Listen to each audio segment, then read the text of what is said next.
that was weird. I lost my camera.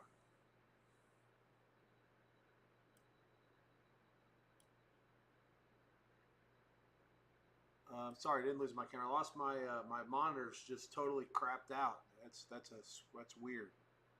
Because I had to restart everything. So stream started back up here. 14:10, 6:49 to go.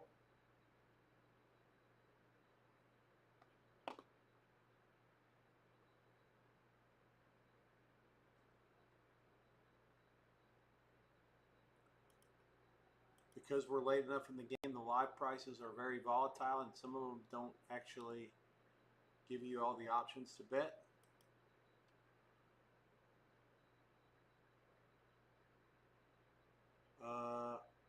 You've got some 3.5 minus a bunch of money on Tampa Bay. 30.5 the total. There still has yet to be a point scored in the fourth quarter. And the game was sitting 14-10 after 4 scores in the first 4 possessions. It's 4th and 7 at their own 44. They're going to have to punt it. After the timeout, White was on the field with the trainers. That fumble was forced by Daniil Hunter. And I thought the Texans were going to get it for sure. It was a hell of a play by Hunter to go ahead and fall on the ball. So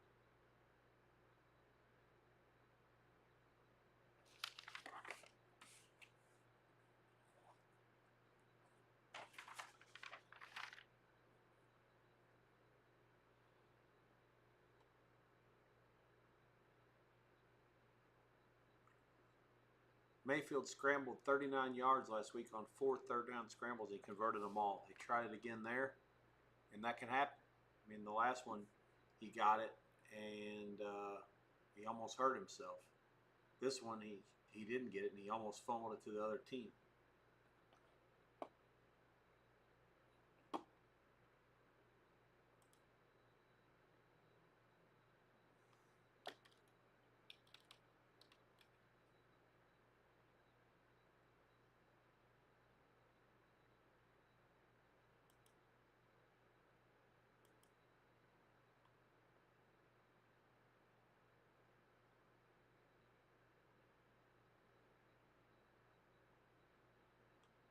So the Texans' face mask penalty flips the field for Tampa.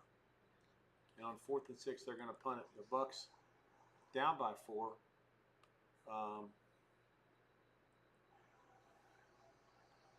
The Texans down by 4 will get it back, and they're probably not enough time left to kick a field goal. They're going to have to do what they can to. Oh, they blocked it. Punts blocked. Scratch everything.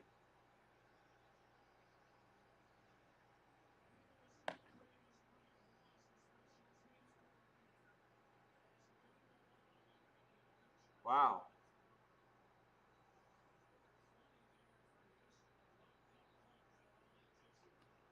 And so with 6:16 left, the Texans take over. They're already in field goal range.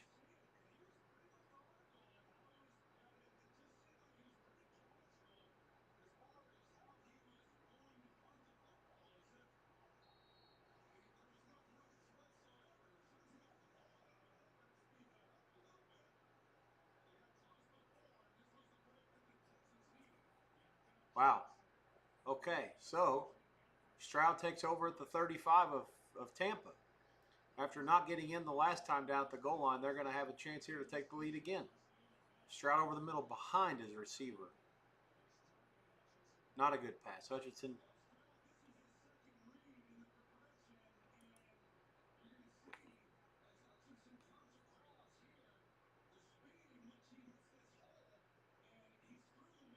Yeah.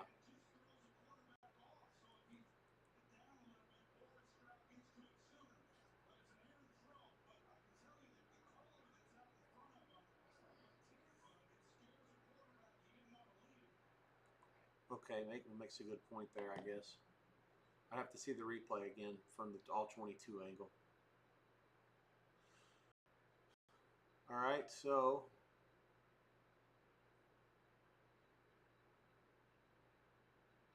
third and 10 now. Clock moving inside of 6 minutes left.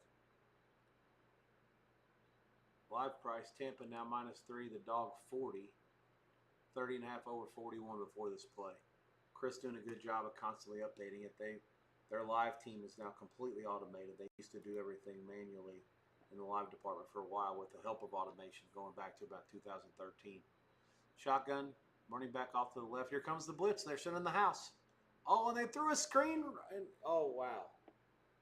Completely stopped. David had a chance at a pick. 5:27 to go. He drops it. It's incomplete. And the Texans are going to have a long field goal attempt. Yeah, they sent the house this time. It's man everywhere. Cover zero blitz. Oh, Levante David, he's got to be the sickest man in America right now. Had to be setting up a screen. The offensive lineman cannot possibly block worse than that. 53-yarder from Fairbairn. He hit 13 from 50 plus last year. Second most of all time. This one is inside the right upright, and the Texans have sliced the lead to 14-13. Those are the first points scored in over 30 minutes of game time, I think. It's 14-10 mid to late second quarter when they kicked their last field goal. Might have been early second quarter. Okay, so 14-13 live prices, the ones that are dealing it. Chris has -1, the dog 30, and 31.5 under 95. I don't know what to make of that. 4.5 under 95 from here. I mean, it seems like it makes sense. It's hard for me to see a touchdown being scored in this game from here on out.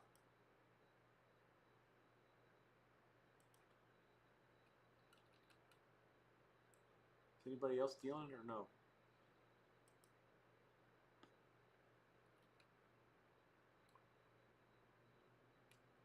DraftKings, FanDuel, 30.5 under 95, 29.5 over 98 at FanDuel. So they think that there's another chance at a field goal. ESPN bet also. Fanatics also. ESPN under, or BetMGM under. Fascinating over prices, or total prices out there, sorry, in the market in these end games. The live line, 1.5 to dog a bunch of money at a lot of places. Chris just has the easy one price. Yeah, I love it looking at these live prices late in the game. You never know what you're going to get.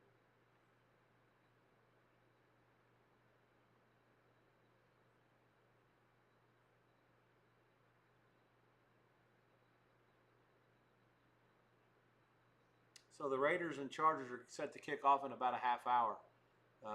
Relatively decent chance they're going to have to figure out what they want to do with that, with all the dramatics that are set to take place here. 5:22 left. Hey, Bud Crawford at the Raiders game. Got all his belts.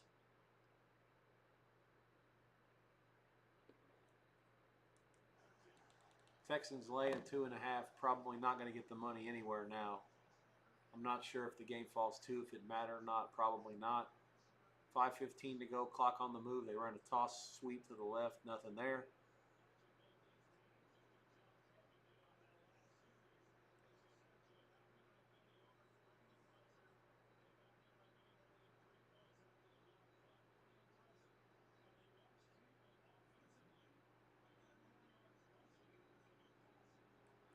Yeah, Bucks, I'm surprised. You figured they're going to run the ball, and they actually have ran the ball with a lot of success tonight.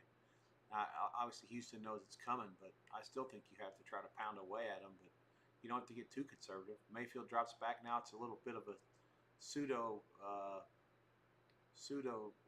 screen to the back on the left. White. Gardner Johnson comes up to make the play out of the secondary. 3rd and 8. Clock continuing to move. 4:30 to go. Clock really means nothing with all these timeouts left. I mean, you got to play as if it's the middle of the quarter. The clock is, it's trying to fight to stay in bounds. Makes no sense. I mean, at this point, there's just so much time left with all these, with all these timeouts and the 2-minute warning and all this shit. In a 1-point game, you just have to treat it. You need first downs. Got to stack first downs and not even worry about the clock. Mayfield is gobbled up. He wanted to go deep, and he couldn't quite pull the trigger. Sacked. Texans will get him off the field. 3 and out. Anderson in the backfield making the play. And at 3:40 to go, clock on the move. Texans will get it back, and a field goal will win the game. I shouldn't say that. There's enough time on the clock. A field goal will take the lead.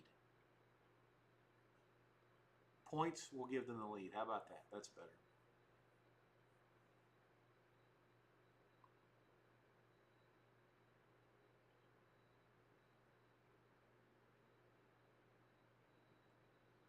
Caught at the 21. Makes the first guy miss. The second guy miss. And there's a hole. He beats the punter. There are no flags as of now. He beats the last. He does not beat the last guy. He's all the way back to where the punt was kicked. There is a flag.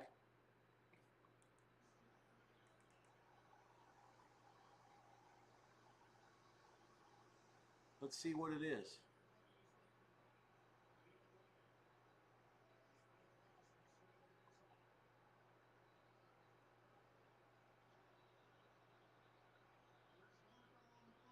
No foul.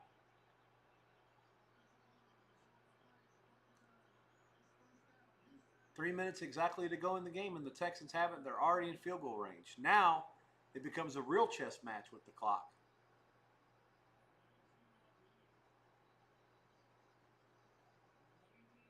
Wow. So right when he caught the punt, it was really close to a block in the back. They did not call it. After that, there wasn't anything anywhere. That was the one that I thought they were going to call. That would have taken it all the way back because it's where he caught it. They were going to take, that was going to be like half the distance to the goal. That's how far back that was. So big return. And now, like I say, it all becomes a game of how aggressive do you want to be? How aggressive do you want to be on offense? I mean, the Bucs have all their timeouts left. If you don't try to do anything here, you're giving the Bucs the ball back with ample time to go back down and kick a field goal right back in your ass. They're at the 26 when they start the drive here. It's a handoff. Give them one. Let's see if either team calls timeout. The answer for now is no.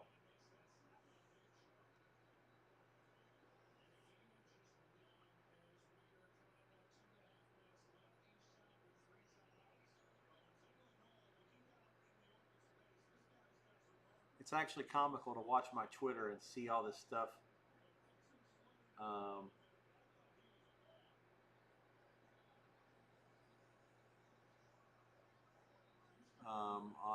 On Twitter about all the prop stuff and the point spread. You got people wondering why the timeouts aren't being called yet. This is great. Oh, he busts through the middle and he's going to be gone. Touchdown, Houston. And they are now ahead of the money. That's Nick Chubb. And Twitter's going to go bonkers, and now they're going to go for two. 2:10 to go. So this will be the play here. Tampa will now have to go down and score a touchdown. This will also be for the total. If they get it, 21-14, and then they get the over becomes live again after being dead this whole half, really. Here come the people that are on the delay chiming in on Twitter. At just bad angles.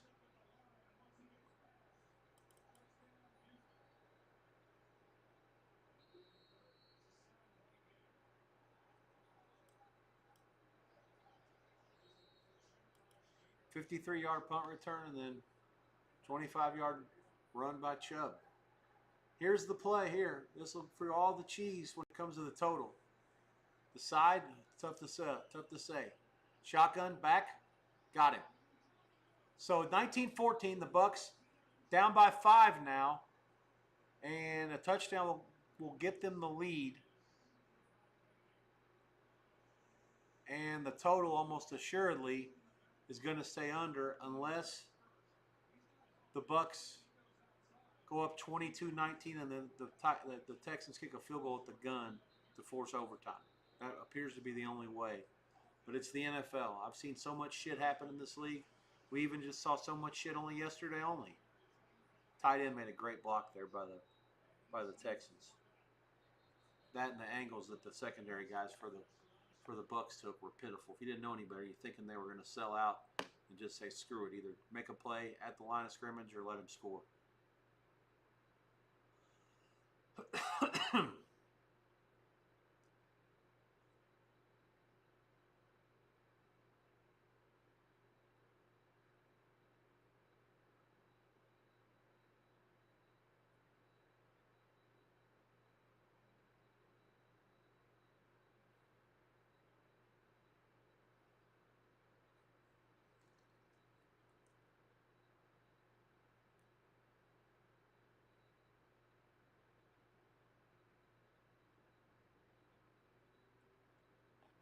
All right, here we go.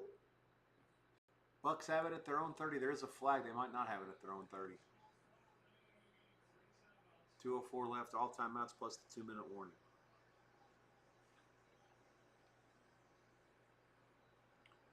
Bucks punt.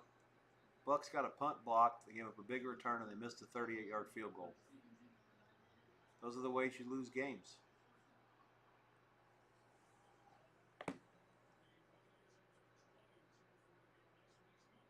So the Bucks will start at their own 20 now, and not their own 30 after the penalty.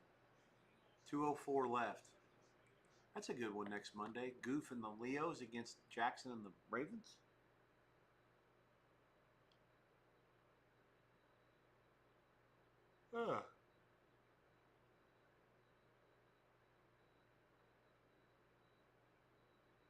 Shotgun, back, dumps it off to the back. Lots of room there. Nice call. Irving out to the 32 for a 2-minute warning. 1:56 to go. Clock stop. Bucks have all three of their timeouts. 19-14 Texans.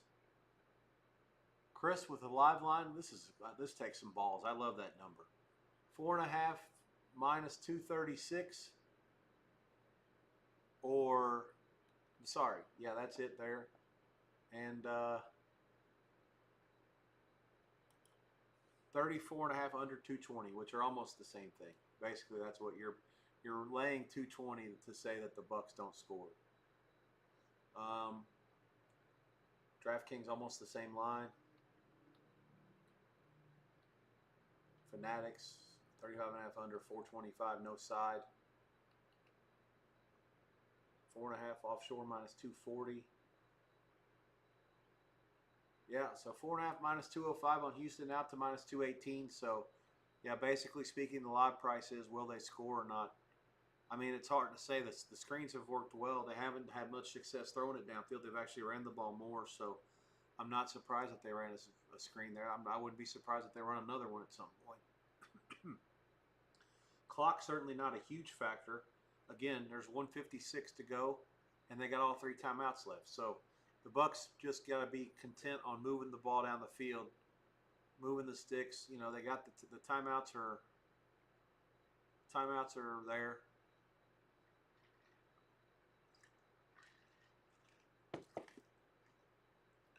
I would expect Mayfield to take a shot downfield at some point in the not too distant future, maybe to try to draw pass interference,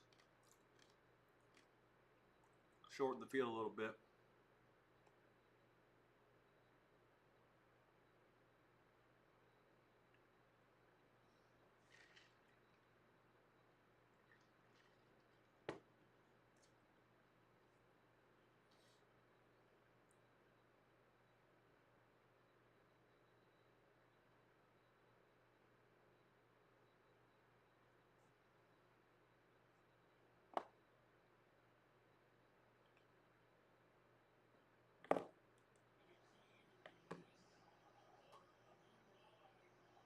So I'm guessing the Agumawale block on Miller didn't get called. They picked it up because it was hardly blocked. The first one, to me, looked like a block in the back.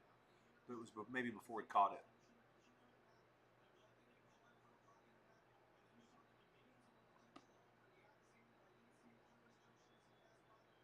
There was a couple of college guys last week I saw where there was a big return. And they literally they got ready to block the guy, and they turned their back. I thought that was a great play because it shows the ref that they don't hit him in the back.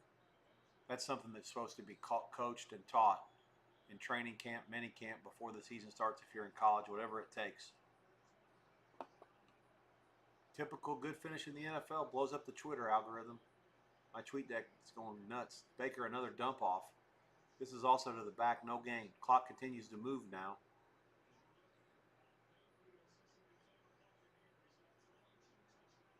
$140 to go. All three timeouts left. They've got to go 68 yards. Shotgun back to him. Takes a shot. Evans, incomplete. Double coverage. Stingley continues to blanket him and man. Had safety help that time.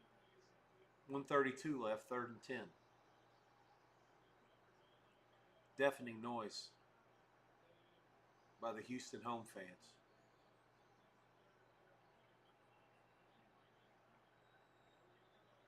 Bucks have 3rd and 10 here. All three timeouts left.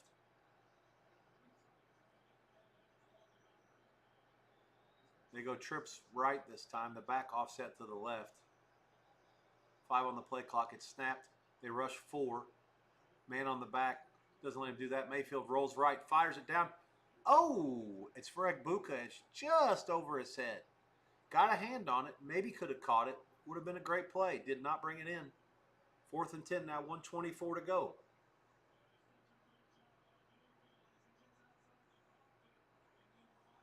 Did everything he's supposed to there. Egbuka broke free at the end.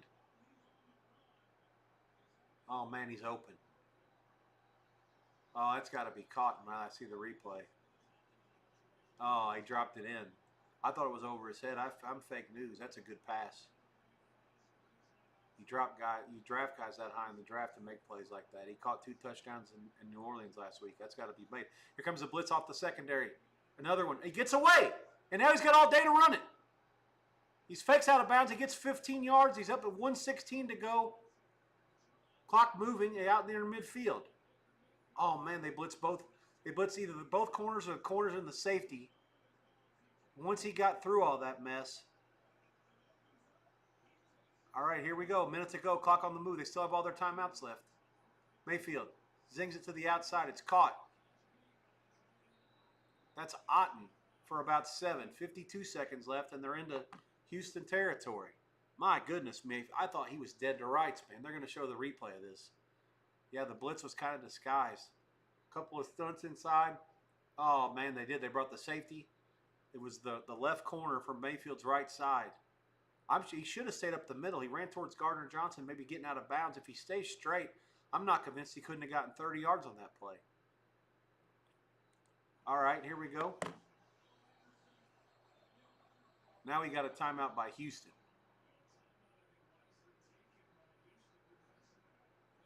They had some confusion with the defense. And maybe a little bit of fatigue with the pass rushers, too. It's not a bad timeout with the clock stopped. 2nd and 2 with 52 seconds left.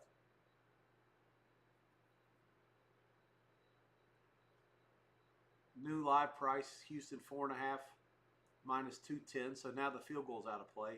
Chris has adjusted the number on the live. I love that. I love watching the live markets. Here we get down to the ultimate sweat like this. 34.5 under 91. I see a 33.5 under 200 at DraftKings. 4.5 minus 230. It doesn't really matter. You put this situation. 1914 is going to be the final, or 20 to 19, or 22 to 19. All right, here we go. I shouldn't say that. If they score on this play, there's time for a field goal. Mayfield back to pass. Egregious holding on the left tackle, no call. Irving catches it down to the 35 to 30. They miss another tackle. He's down to the 22. 42 seconds left. Timeout Bucks, they're first. How do they miss a hold on the left tackle there? Here comes Twitter. They're gonna see this. And let's see if Aikman says anything. I got the volume on.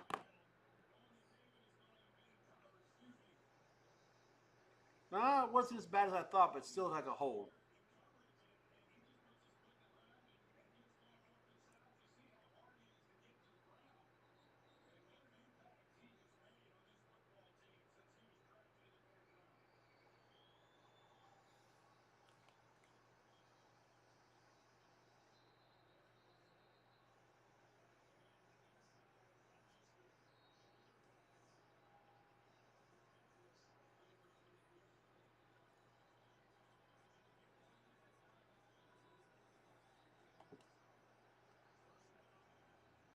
Here we go. From the 23, 42 seconds left. 4-man rush. Dumps it off. That's Irving again. He gets 5 and he's out of bounds with 35 seconds left. Each team has 2 timeouts left. Let's see if we got a new live price. I'm sorry I missed it the last time, guys.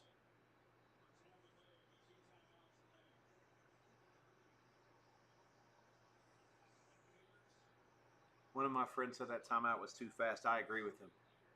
They shouldn't have been in any kind of rush there. Based on how much field's left and how many first downs they have to get, they'd be much better off here with like 25 seconds left than 35 seconds. They're at the 18, 2nd and 5. Here comes a blitz from the corner again. Zings it over the middle. Caught. Evans at the 7. First down. Clock moving. Now it becomes a chess match about who's, and the Texans did not call timeout. The Bucs did not either. This is good management by them. Shotgun, Mayfield, trips left, back, fires it, complete. That's Cade Otton down to the 2. 9 seconds left. They've got 9 seconds to run 3 plays. This is great management here. The early timeout by the Bucs was too early, but the last one, not calling timeout, was really, really good. Now the only thing that may be a little bit too close to the end. You'd like to have 13 or 14, just in case of a defensive penalty that resets the downs. Then you would run out of time. Other than that, I don't know. Like I say, if I'm the Texans, I certainly, if you must, you definitely commit a penalty here. Now there's a timeout, and it's called by the Texans again. 9 seconds left. They have 1 left. Tampa has 2.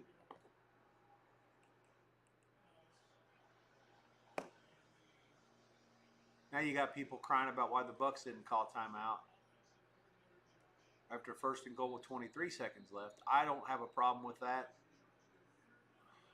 I'm sure some are going to wonder why Houston didn't call timeout before that. Like I say, I'm okay with that. The only problem they'd have here is if they don't get in, and then there's a Houston penalty. Now the clock becomes a factor, and the downs, even if the downs reset, then you could run out of time, or you could run out of time to run as many plays as you want. Here we go. One back in the backfield, motion right. The hand is to Irving to the right. He pounds it right in. The Bucs running game has been great all night. That's not Irving, it's White. And Tampa takes a 20-19 lead with 6 seconds left.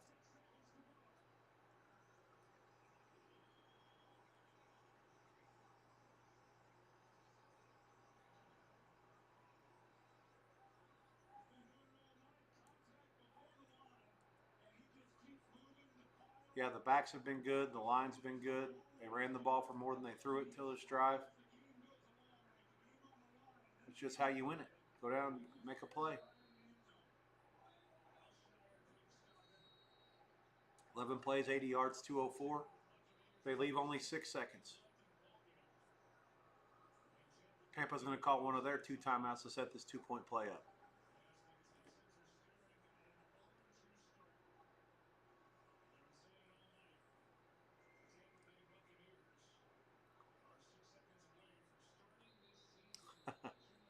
Have to certainly be careful here, up by 1. Can't be a turnover that goes the other way and you lose.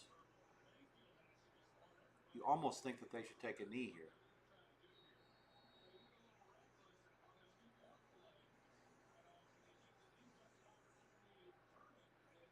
Now I'm seeing some people that are talking about this too. It's going to be some sort of a pass out of the end zone if it's not right to a guy.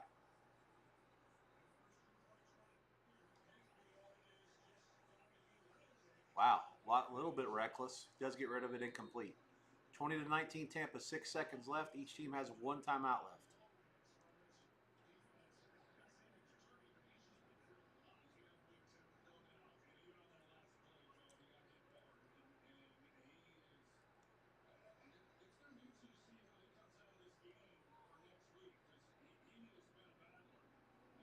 Twenty to 19, the score. Anybody that bet the total, it's going to be, well, I can't see. There might have been a 42 for a push if they get a field goal, but going to be an under. And Tampa Bay as a dog will win outright. Mayfield's really banged up here.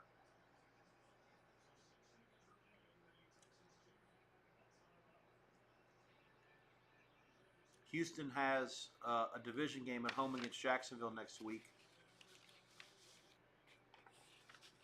And I've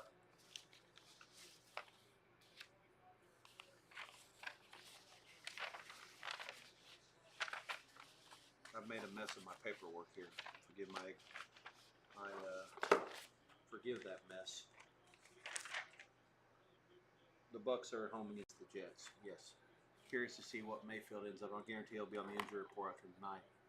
They turned it all the way out, and that'll do it. Tackled at the 30. There's no time left. 20-19, the final score. Tampa wins it in Texas.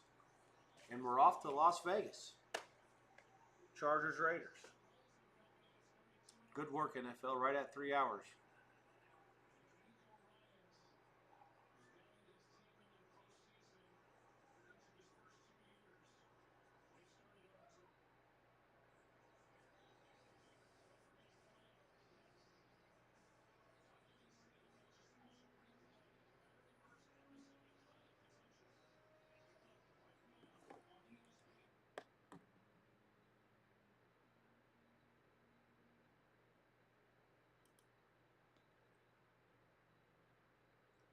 Wow, that was a hell of a finish.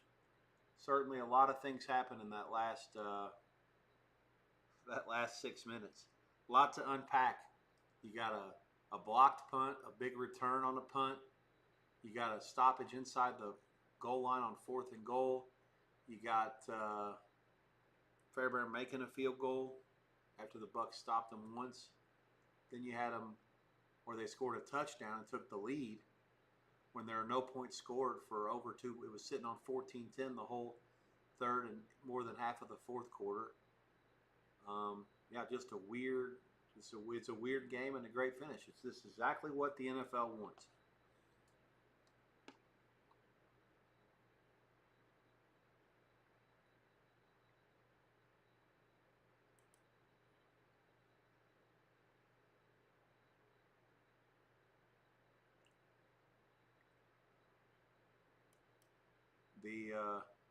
There's a couple people on Twitter talking about the Monday night should be doubleheaders every week, 6 and 9:30 or 6 and 10, or the 7 and 10. There means there's overlap. Which this game we got lucky. This game got over on time. The Raiders will start on time, and you won't miss any of it. They're saying if you have to take the Thursday game away for this two on Monday, then do it. Mondays suck anyways. Some people are like, yeah, and others are like, no, what are you, nuts? Especially the people out east. They don't really like they don't really like 10 o'clock kickoffs. And I think that's why the league's going to do away with this. I think there may be 4 of these this year, if I'm not mistaken, and then next year they're gone. That's the rumor. Maybe that's a rumor. I think that's what is factual. I just don't have the facts in front of me of what actually is going on. Now here we go. We got the guy singing again. So Aikman and Buck, no recap from them. Just right on to the Allegiant Stadium. The Roomba. Snoop Dogg. Tremendous. Although I'll be honest with you, I probably could have went to this game and not done this for a half, but what the hell? I don't belong at that stupid game. The Raiders actually will have something that resembles a home field advantage. This is their first game of the Pete Carroll era at home. He turned 74 today, oldest coach in the history of the NFL. Doesn't look it. He looks younger than me. But yeah, we'll see how it happens. With the Chargers, don't draw huge. It's not like they're going to come in like some of these teams that come in here. You know, their teams treat it like a vacation. You know, if you got like the Giants coming from New York or something, or even the Jets. I shouldn't say the Jets. The Giants for sure. Or the Cowboys. You know, they're going to come in and bring half the fans or more. It's totally different. It's a totally different story. And here tonight with the Chargers not having many fans, and the Raiders with the new coach and off to a 1-0 start. Fowler, Riddick, and Orlovsky. Good. My job is to sit here and talk to you guys, not listen to these clowns. Although Orlovsky, to be fair, is a star. I mean, he's a good analyst. He's as a analyst, I'm not sure how good he is. I know he's good at breaking down tape.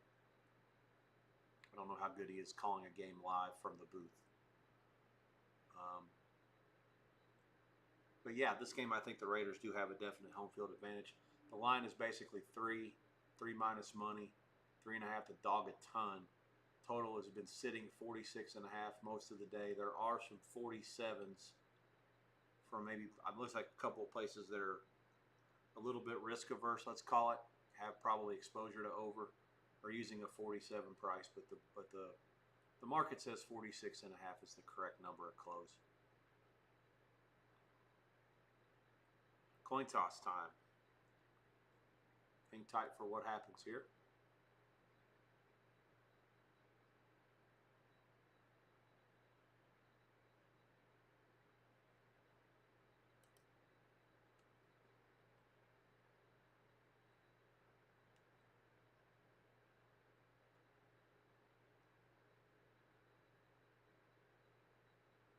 All right. Looks like the Raiders are going to receive.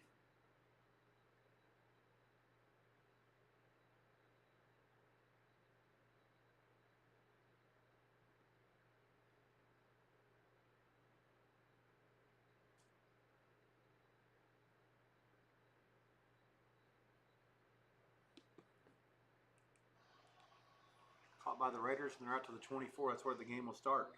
Kickoff was 10:05 for those of you curious.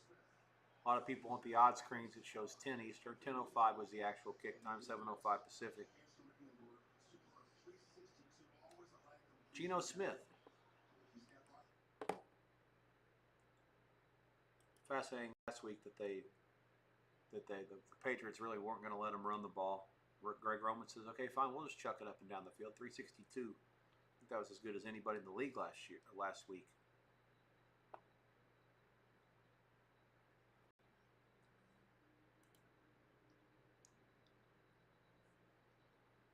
Myers motion right, shotgun, play fake, zips it, and that's picked off. Deflected and intercepted. Threw it into some coverage. Henley with the interception off the deflection.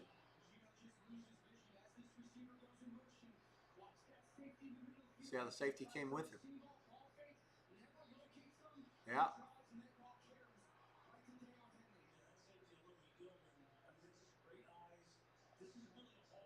Yeah, Gilman jumped it. In the zone, yeah, the zone. He's at deep. That's exact. Deep third responsibilities. 15 seconds in, they're in scoring position.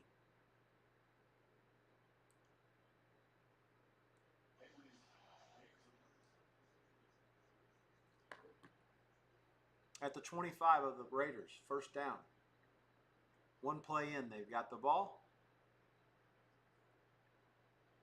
Herbert, play fake, rolls right, looks back left, fires. There is coverage there, and it forces the incompletion. Good awareness by the Raiders. White was there in coverage. Throwback was to, I believe, the tight end there. So, 2nd and 10 after the first play incompletion.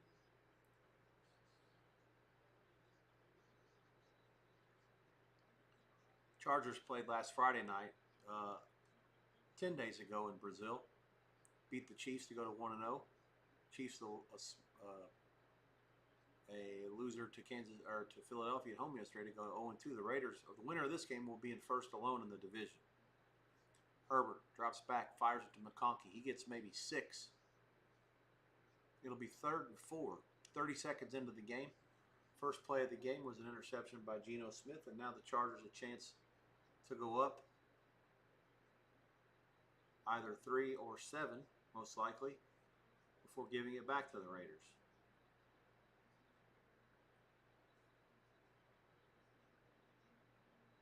There is some gold in there. There is some baby blue in there, but a whole lot of black and silver.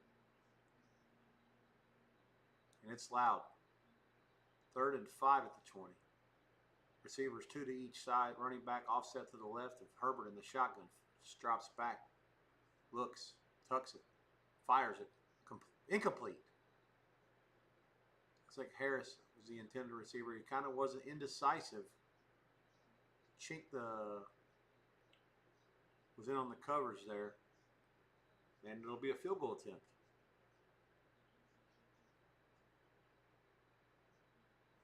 Have to consider that a big win for the Raider defense. That's not a bad play by Herbert. It's better defense by Chink. Dicker, 30 out of 42 last season. Easily inside of his range, and it's right down the middle. 1 minute and 17 seconds is all it's taken for the team that kicked the ball off to take the lead on the road in Las Vegas. Chargers 3-0. Geno Smith back on the field here. No commercials just yet. All right, good job, Mouse. I'm sure they'll fire him in it right. Oh, I'm fake news. Here comes the commercial. All right, 3-0. Here we go. Live price coming.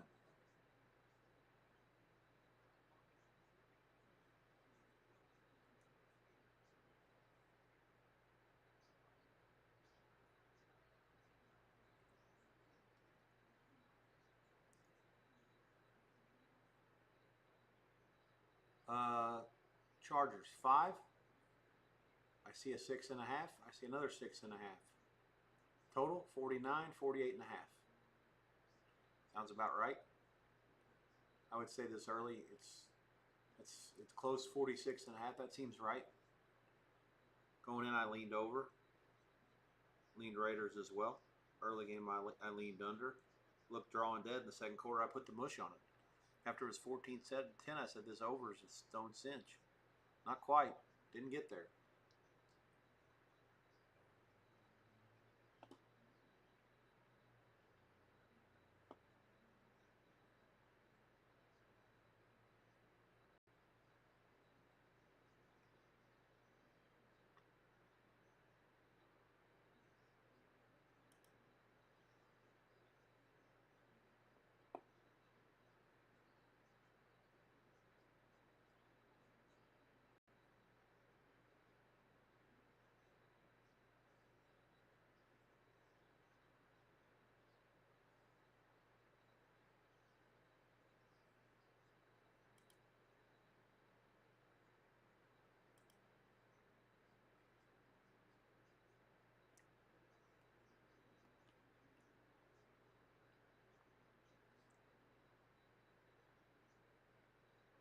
Katie George working out here tonight.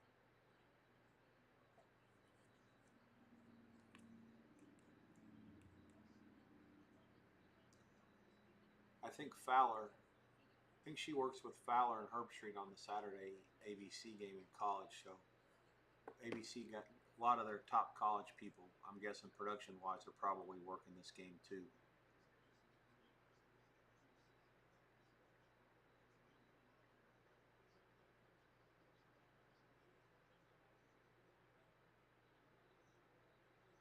All right, Raiders will try it again. One play, one turnover so far. Kicker turn out to the 22. That's where they'll start. 13:39 to go.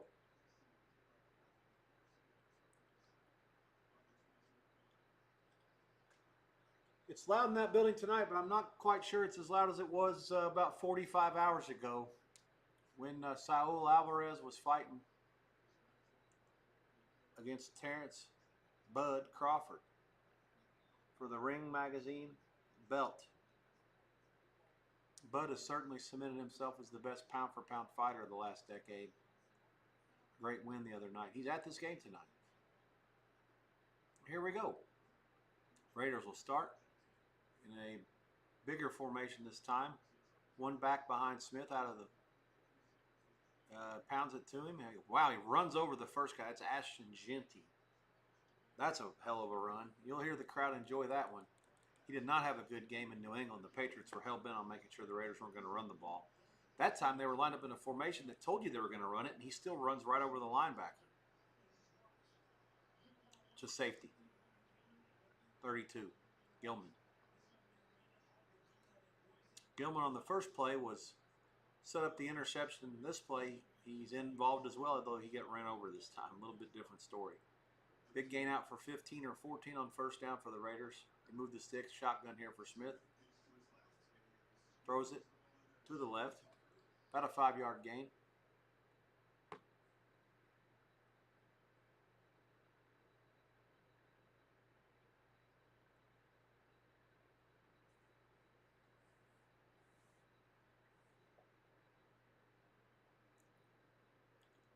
Relatively decent chance that Jesse Minter, who's calling plays for their defense, this may be, well, his last season assisting Jim Harbaugh.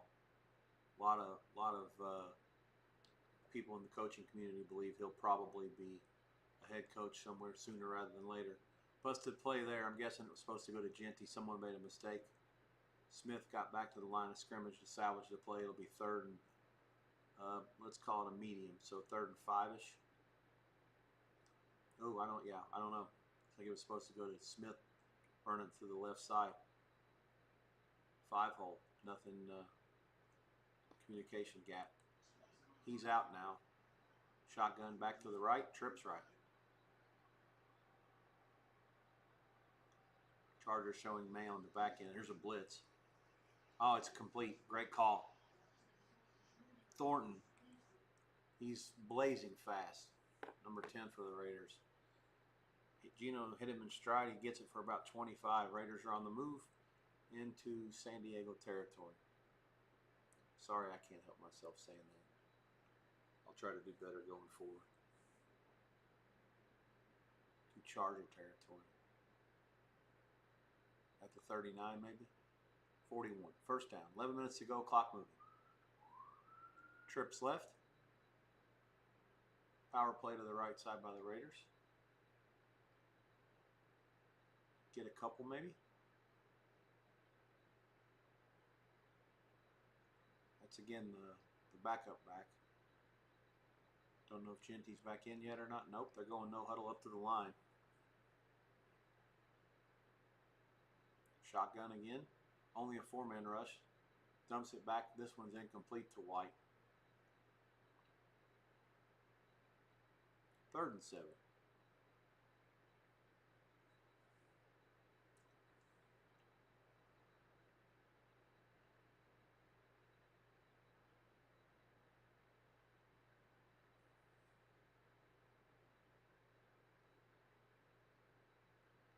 Chip Kelly matching wits with Mentor. He's the one calling the Raider offense. He sure knew what the hell he was doing, leaving the UCLA job on his own volition when he saw NIL and the portal situations shaking out the way that they did. Smith fires it. Incomplete. Myers looking for a flag. Does not get one. Now here comes one. At Tart.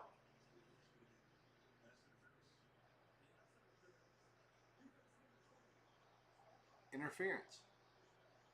First down Raiders.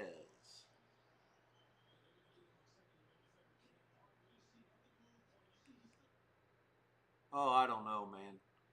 I mean, the ball wasn't thrown that well, and the interference was dicey at best. It's probably, by the letter of the law, the right call. Really not a whole lot there.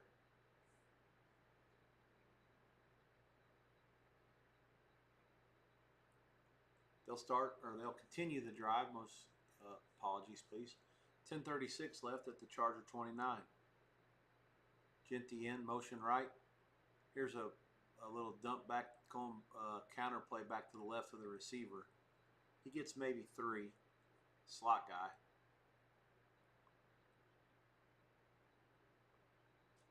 So the eye candy sent Genty out of the backfield. The only problem I have with that play is that once you send him out, it seems like a pass is inevitable. And if there's any sort of people up near the line that are going to try to come at him, it sort of eliminates the effectiveness of that play. All right, anyways, Genty to the left, 2 receivers to the left. Bowers in the seam. Nope, it's not Bowers. Threw it to the slot. Incomplete. Good coverage back there by the Chargers. 3rd and 7. That was a confusing formation. I think that Bowers was covered up by the end or by the tackle. I'll have to see that again. I wish I had the all 22 at the snap.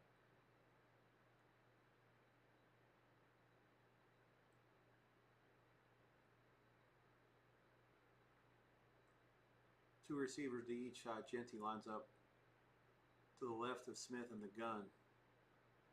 Rushing 4. They still got his ass. Down he goes at the 36. That'll make it a much more difficult field goal attempt if they so inclined to go that route with Carlson. He does have range from forever, the Auburn vet.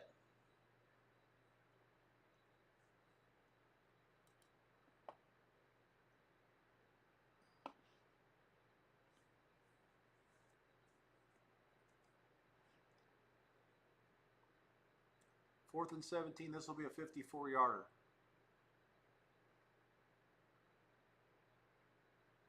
Carlson 2 for 3 last season. That can be right. He kicked the whole year, no? Or was he injured?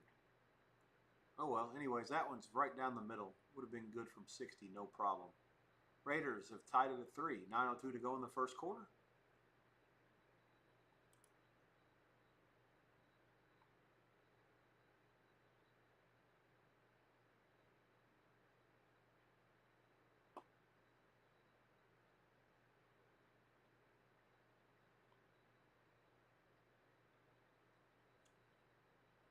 Updated price on the live. Surprisingly enough, Chargers 4.5 and 47.5.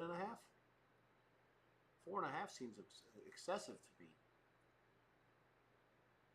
Because they get the ball first at halftime, or because they're getting the ball next and they get the ball first at halftime. I mean, what happens if they turn it over at midfield right now? Then what's the price? That seems high to me. Like anything more than like 3. No, I guess not. The game line was 3.5. I guess 4. Anything more than 4 is too high for it being this early. We're 6 minutes into the game.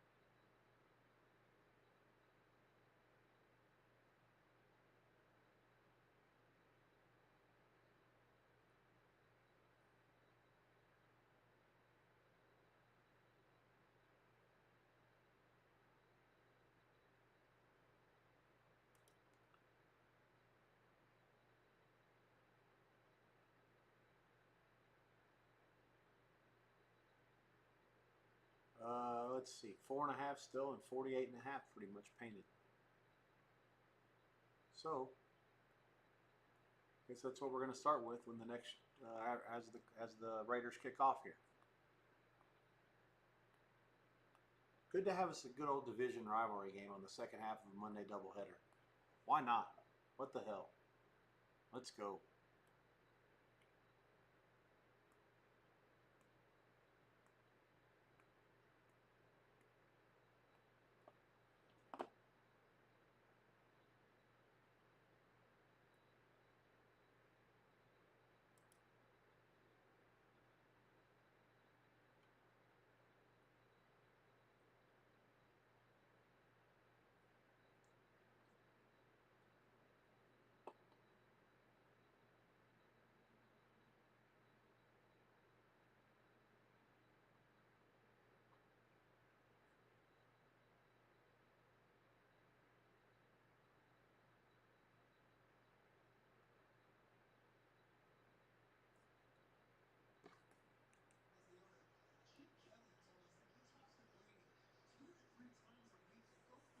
So Brady's actually in the box for the Raiders? Coaching box? It's kind of crazy. I know he's been at the stadium all day. They had an announcement about flag football over in Saudi Arabia earlier today.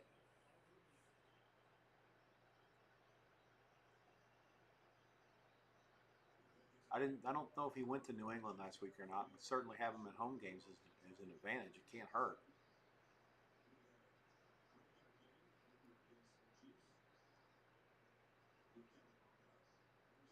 Everybody else is wearing coaching outfits. He's wearing a shirt and tie, suit and tie.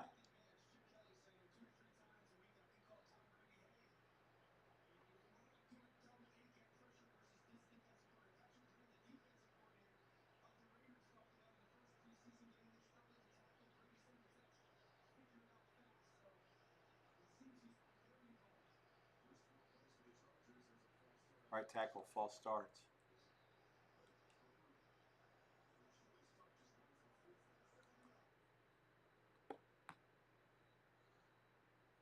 Ugh. Ooh.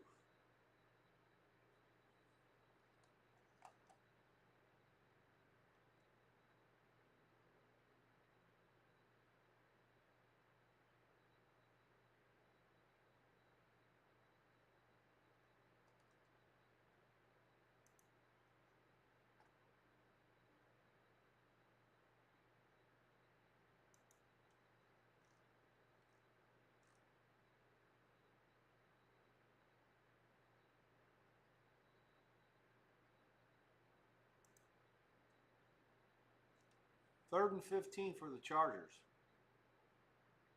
Building is once again very loud. Like I say, so far the Raiders have been the better team. That first play was a bad read by Geno, but with the crowd and the fact that the Raider defense has looked pretty good so far, I'm really surprised. I mean, they're going off math and the fact that they had that score, but they haven't done anything yet on offense to warrant this. The back is set off to the right. Herbert's 1 for 5. Play fake, drops back. No blitz. Should be able to get him here. Yeah, they do.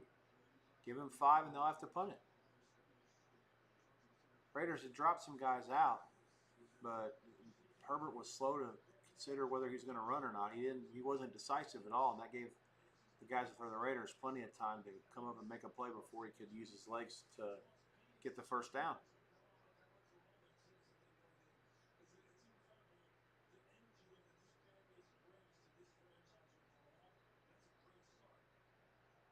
There are some wild takes on Twitter that I can see tonight and look at that I won't be able to get to in the future once we keep doing these streams, just because of the fact that there'll be too much going on.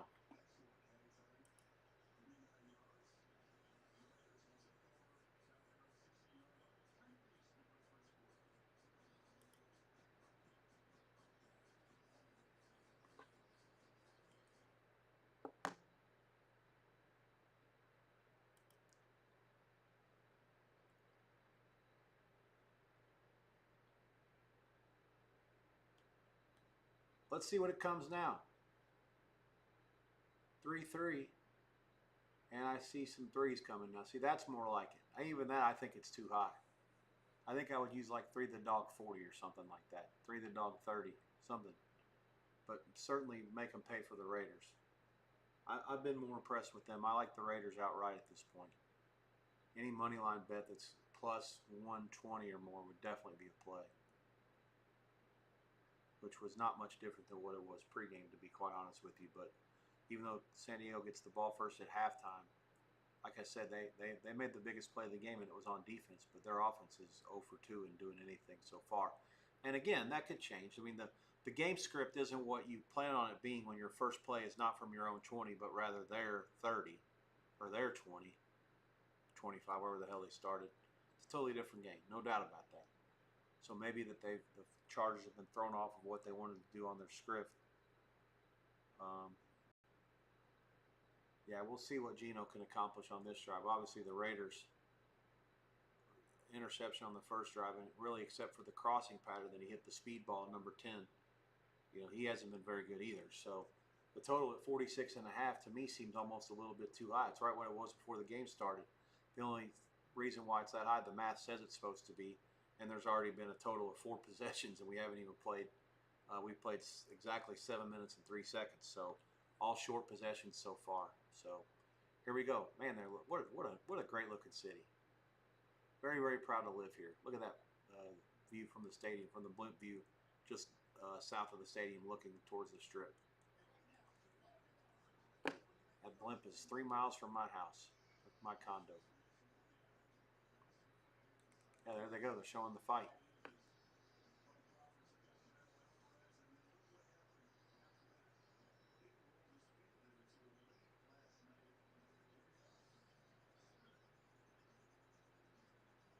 Yeah, man, it's pretty cool. There's people in there like 24/7, I think. Stadium, people working on the stadium or keeping an eye on what's going on, or there's all kinds of certain things that are happening in there all the time, even before and after the games or the fights or whatever, concerts. Smith drops back. They're going to get him almost for sure. No, they're not. They only rush 4 eventually. He fires at Bauer. Who's 87's the. That's an exciting play. The backup tight end. Whole lot of things happen for them to only gain 2 yards there. Meyer, who's a good, by the way, backup tight end. The Raiders, with both their tight ends on the field, are give themselves a lot of options. Those tight ends actually lined up next to each other on that play. What a funny play. Bauer stayed in the block, and Meyer said, the hell with that, I'm going to go out and try to catch a pass. So 2nd and 7. They get 3 out of all that mess. Same formation. They got both the tight ends still in there, it looks like. This is Genti again. He's tripped up, and he loses 5. never had a chance to get going. I think he hit his own lineman's foot in the back before he got anything. The right end for the Chargers just, totally stopped that play before it had a chance to get started. 3rd and 12, loss of 5 there.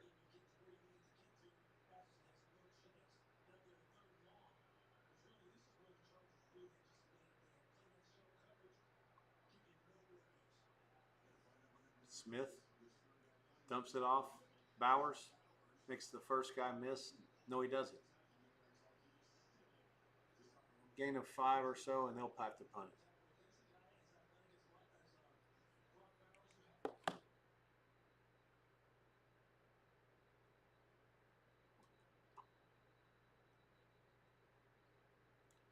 He actually was injured and not feeling himself most of the week. Sorry, let's rephrase that. He was hurt and not feeling himself most of the week.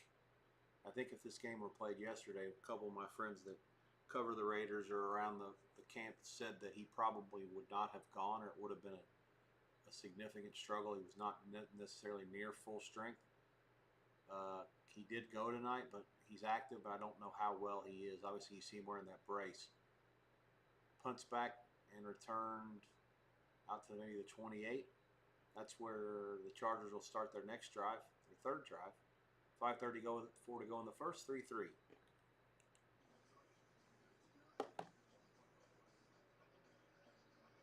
Bellagio fountains are showing off now, bottom of the hour.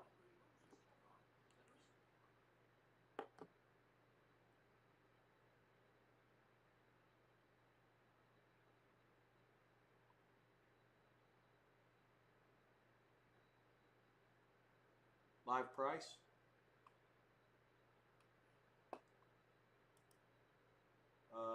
Chargers back to 3.5. There is some 4.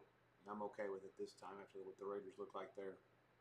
44.5. That was the time. Under 46.5. That was the time. Given the way that this game, the Raiders had one big play and kicked a field goal from Mars, and the Chargers haven't done anything on offense yet. And you had the same price, but the only reason why it was that price is because those drives were so short time-wise. And this thing could always blow up at any moment. But yeah, 46.5 was the number. Now you've gone through 46 and 45, which are both key numbers. Can't really go under 44.5 here, given that they only ran 2 more minutes off the clock. I mean, that's the formula. They didn't do anything. They're not splitting the atom with this updated live line. They're just using that because of the formula based on how much time's left, the current score, and what the game total was.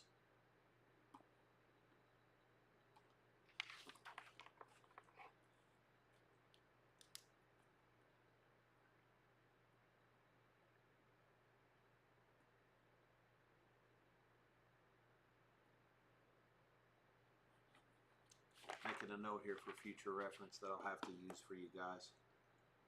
Once we get a bigger crowd, it'll be super important to explain that situation, what I'm seeing there, and how I would try to exploit it.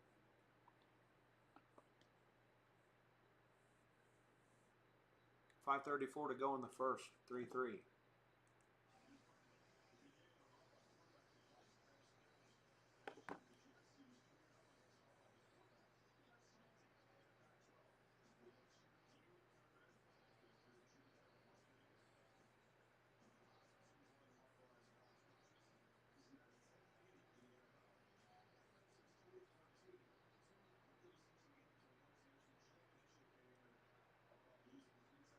It's kind of crazy that 6 and 6 in each other lifetime. They're going back to their Stanford against USC days. Carroll 74 today, the oldest coach in the history of the league. I'm sure there's certainly a mutual respect there. They've known each other for a long time.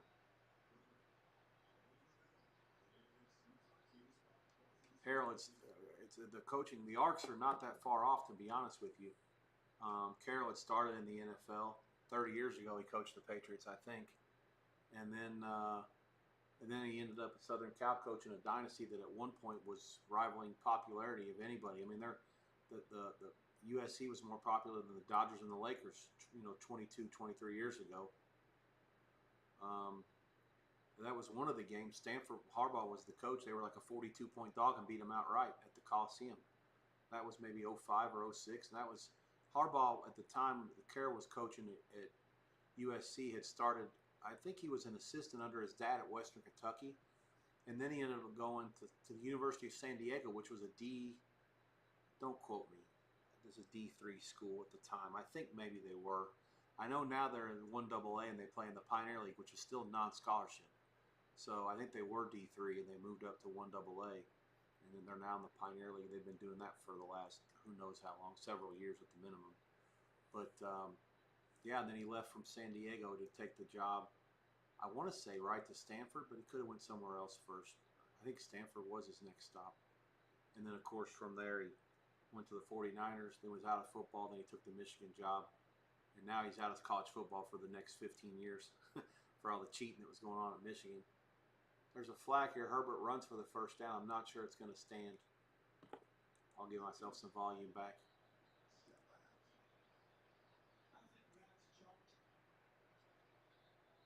We may have two flags here. They're saying Crosby might have been offsides.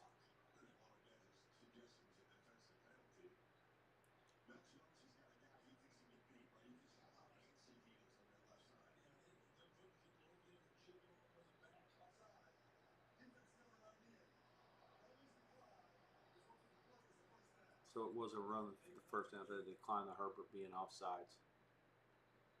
Yeah, the announcer said that Max has got a guy thinks he can beat. What a dumbass comment. That guy thinks he can beat everybody every play. They're trying to chip him and they're trying to use the back to help out. And clearly he's going to put himself in position to try to get there, and they're going to put guys over there to try to make sure that he doesn't wreck the game. Herbert now in the shotgun, back off to the left, trips left, play fake, looks to try to chuck it, nothing there. They're going to get his ass. Down at the 38 of the Raiders, 3:40 to go. Laulu gets the sack. He'll lose a few. Herbert wanted to take his shot. He had a little bit of time. Oh, really, there's nothing to be had. The Raiders were in a zone. Those routes weren't going to get open against any zone.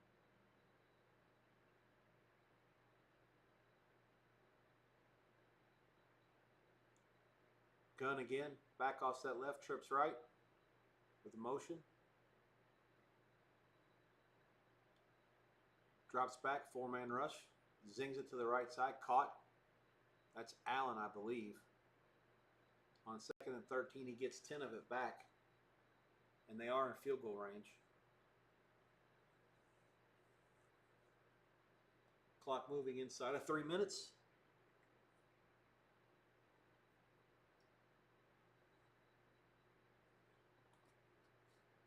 Third and 3.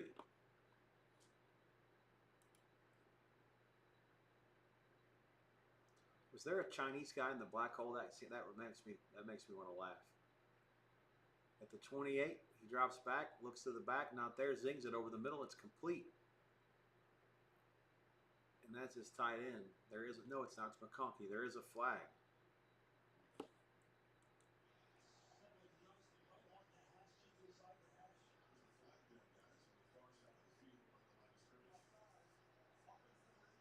Wow. The Chargers had a guy line up in the neutral zone. That's a backbreaker. Lambert Smith, rookie from Auburn. That is a really, really bad penalty. So backs him up to 3rd and 8 now. Clock will move inside of 2 minutes at the 33. And a first down that was in basically the red zone gets wiped off the board. They may have to kick a 50-yard field goal here. Trips left again. Herbert drops back. Now he's going to scramble. 1-on-1, he beats the backer and he slides. He gets smashed. Let's see if it's late or not. If there is a flag, I don't know if it's for that or not. It's tough because he slide started so late, the Raider guy has a chance to make a play.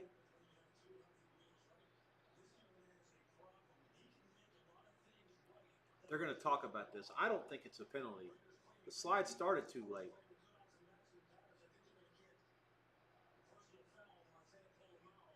Let's see if they call it or not.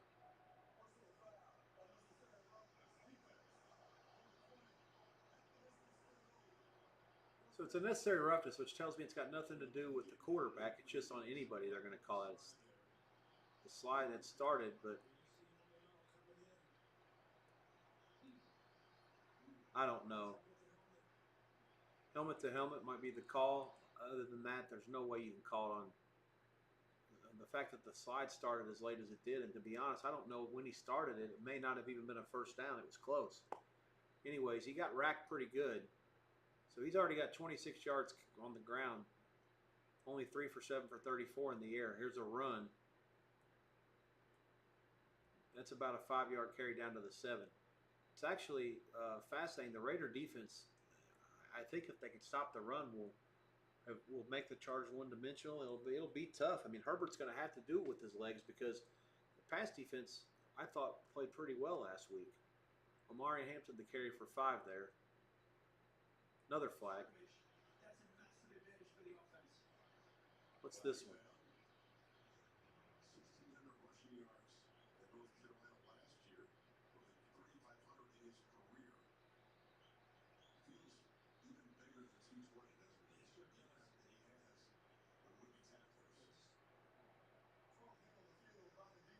Raiders had too many guys out there.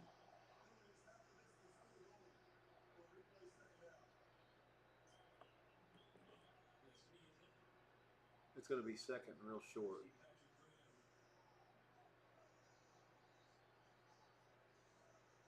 Well, there's 12 on that play. It should be replay first down.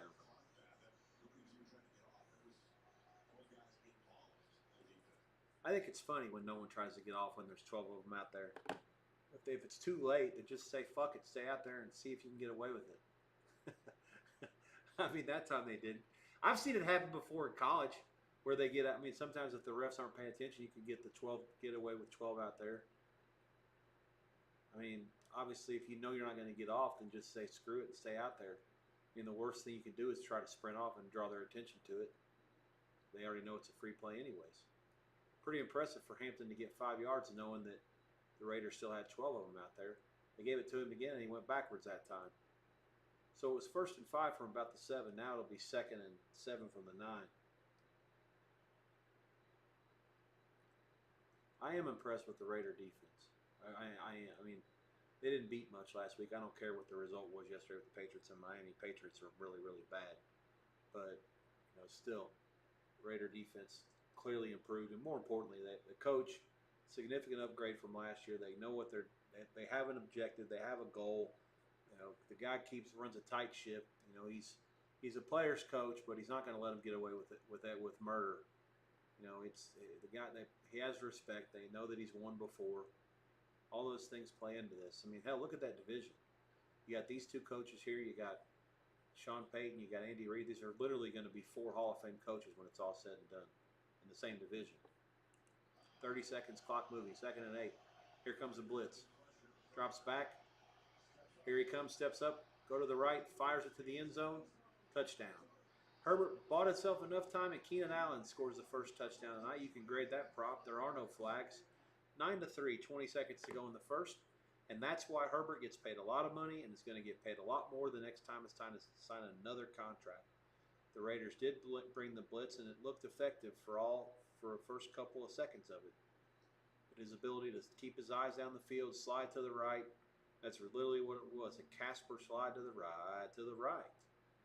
And at that point, he had the option to run it if he wanted to, but there was no reason to run it when you have a chance to throw the ball to a most probable future Hall of Famer. Snap down up, good. Chargers take a 10-3 lead out here. 20 seconds to go in the first quarter. Commercial coming, live line coming. 7.5, 49. Seems about right to me. No argument. Decent drive. Decent drive altogether.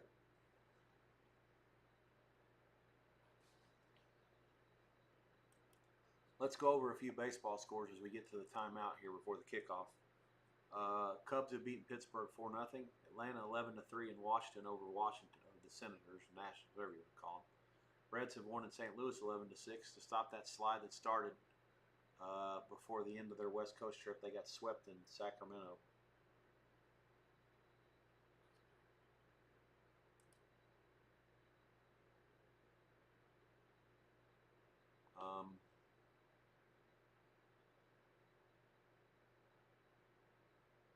San Francisco and Arizona in a game that involves other wild card team implications beyond the Reds and Mets. The Mets are off tonight. 1-1 in the top of the fifth. Philadelphia leads in LA against the Dodgers 1-0. There was a pitching change there. I was actually involved in the Dodgers before they did make that change. Banda ended up going for LA. So top of the third, Philly 1-0. Toronto has beaten Tampa Bay 2-1 in 11 innings.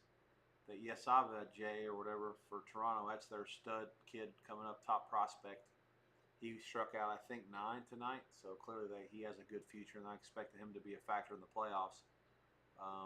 They're going to try to build up his workload and get him ready for major league batters until then. 2-1 in 11, they win it. Baltimore 4-1 over the White Sox. On the south side, Minnesota 7-0 over the Yankees. And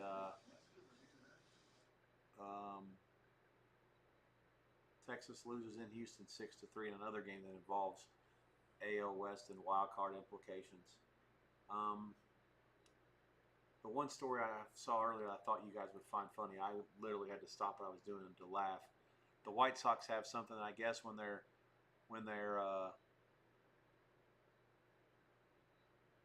playing their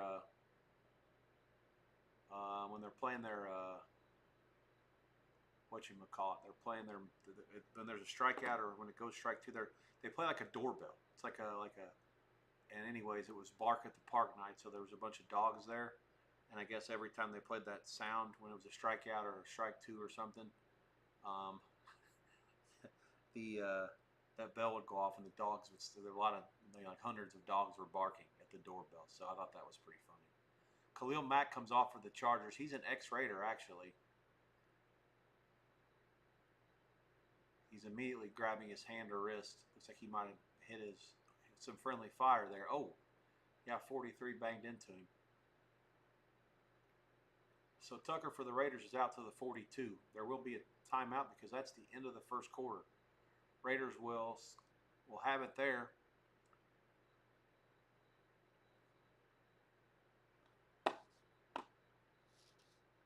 Uh, 10-3. The Chargers lead the Raiders at the end of one. Live price 6.5, 7, depending on where you shop. Circa actually has a 7.5 at dog money, which seems high to me. Buckeye 7.5 flat, which seems way high to me. I thought 6.5, 7 would be right. 47 over a bunch, 48 over a bunch, 48.5 flat, give or take, are the totals.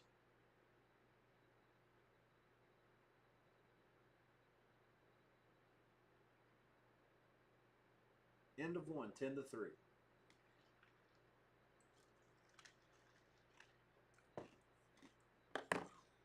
I'll be with you tonight until halftime.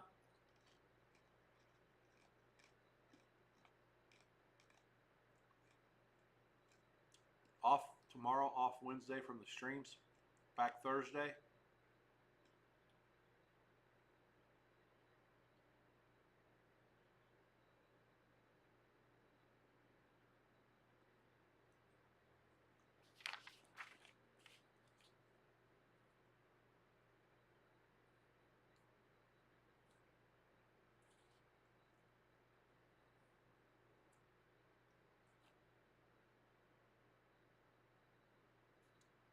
We got on Thursday night, it's Dolphins and Bills in Buffalo. And there is one college game as well. Rice plays at UNC Charlotte. 7:30 on ESPN. The Buffalo and Dolphins game is on Amazon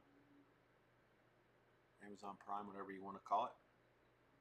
There are two college games on Friday at 7:30 and 8 Eastern, 4:30 and 5 Pacific. I'll be around for the first half of those.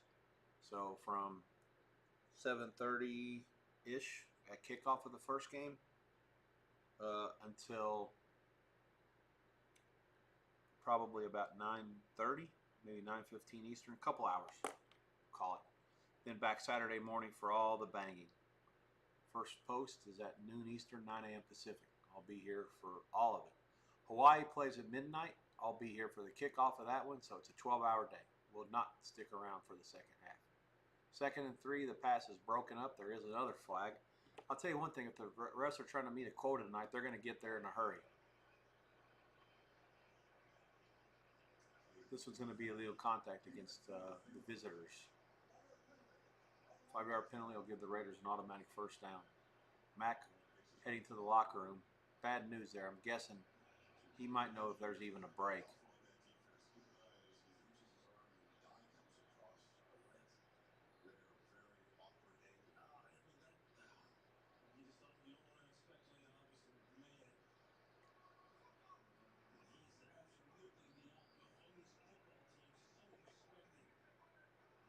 Orlovsky accurately stating he is their alpha. He's right. That guy's a veteran who's done a lot of good things in his career for 3 different franchises.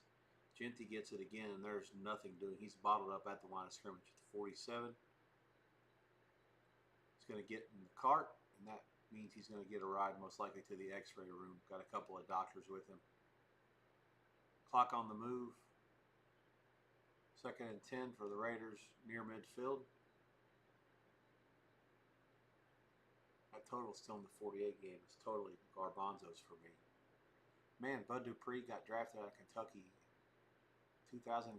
That is nuts. He's been here that long. Where does the time go? Motion right now, the Raiders in another bigger formation. They fake it to Genty. They're 45 for the Chargers blew the whole play up. That was going to be intended for him to catch a swing pass all along, and 45 saw it coming and hit him before he had a chance to get to his route.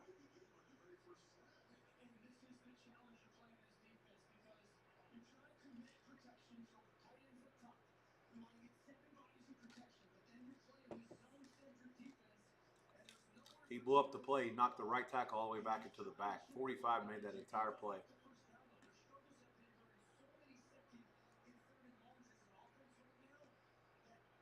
Third and 10. Now it looks like they might be teeing off. Trips left, gun.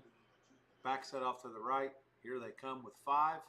Slant, complete, over the middle. Myers caught it, 30, 20, 7-yard line, first down, Raiders. Not sure how he got that open there. They didn't blitz but one guy.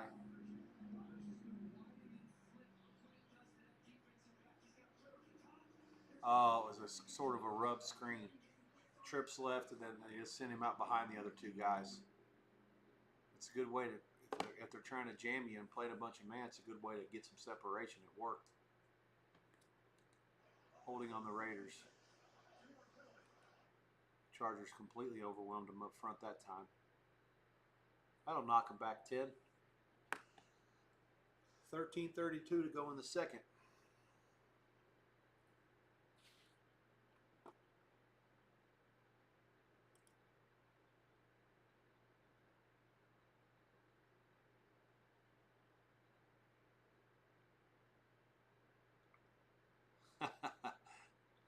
Pac-12. Jim Harbaugh, Pete Carroll, and Chip Kelly coaching in a game that will end after midnight Eastern time.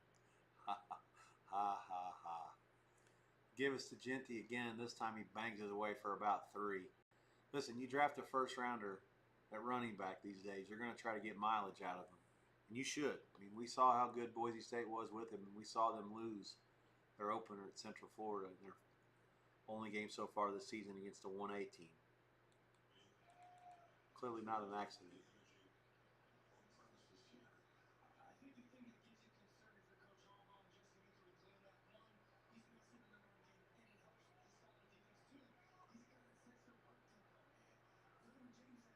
Trips left again. Back off to the right. Smith drops back. Waits. Does a good job avoiding the pressure. Now he's going to run it. He's got decent yardage. He's got almost all the yardage for the first down. They needed 17. They got 15.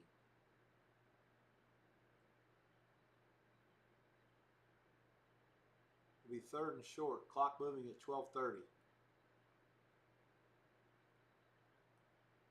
Decent protection. There's a point where 66 didn't even have anybody to block. but you know, nobody could get open. But the coverage is good enough, and guys were down far enough downfield that once he decided to tuck it or run, he is mobile enough to do that. Call it a 16-yard gain, 3rd and 2. The give is to Genty off the left side. Looks like behind the tackle he gets the first down. Gain of about 4. That was the first time the Raiders had gotten a really nice push in what seemed to be a fairly obvious run situation. So that bears watching going forward because that wasn't something that had happened in the previous couple of drives. This has been the most significant offensive drive of the night in terms of where the field position started and what they've done and how they've moved it down the field. Swing pass to Jenny again. He needs to make a guy miss. He does. That's a gain of about 5. Second guy almost missed too. Otherwise, it would have maybe been a touchdown. He can do that. He can do that. And the guy who made miss, number 3, is a stud.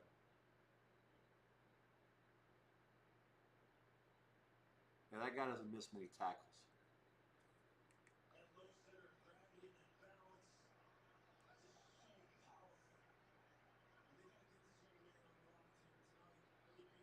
Second and 6 at the 13. Drops back. Fires it to the end zone. Gilman in there. Might be a flag. Nope. The official that's closest to the play in the end zone did not throw one. Be 3rd and 6. Myers, the intended receiver. Wasn't necessarily a very good route. He kind of rounded it up. It was supposed to be maybe it's supposed to be an out. He kind of run a rounded pattern and allowed the safety to kind of jump on it a little bit.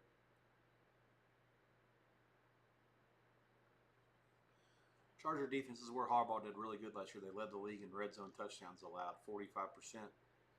So far, they're going to try to do it again here. 3rd and 6, bad snap. Smith gets it. Now he's hammered. No chance. The snap gave him no chance. Sack back at the 22. They're going to have to settle for another field goal.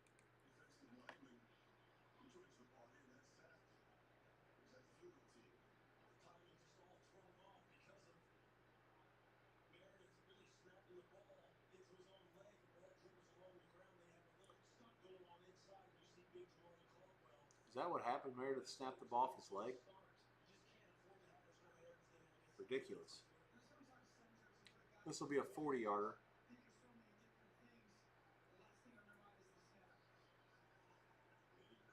Bangs it through. 40-yarder by Carlson. 10-6. 9:54 to go in the second. Live price, Chargers 6, 47.5. I agree with both. I doubt it deviates much from that. Maybe a 6.5. Maybe.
Got a chuckle off a couple things I saw on Twitter. I'll keep them to myself, just for the simple fact that for whatever reason I can't get a job in the sportsbook industry to begin with. So no reason to sit here and say anything that would incriminate me further.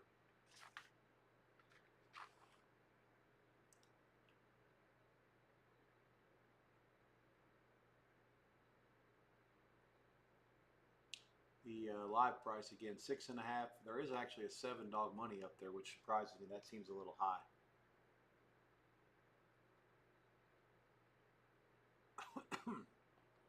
Total 48.5. There's a 46.5 over a bunch.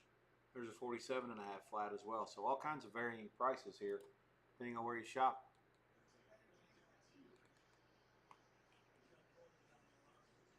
Lane Kiffin's got his own E60.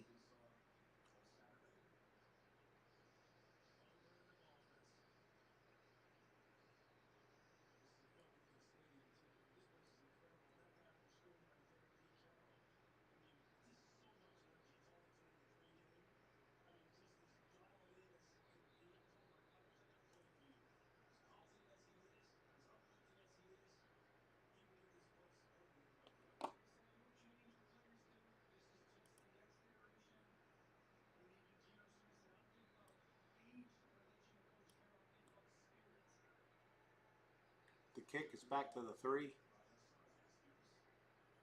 Run out to the 28, 30, 32. That's where they'll start. 9:45 to go in the quarter. Again, live price, a lot of variance there, but 6.5, 7-ish. Total 47.5, 48.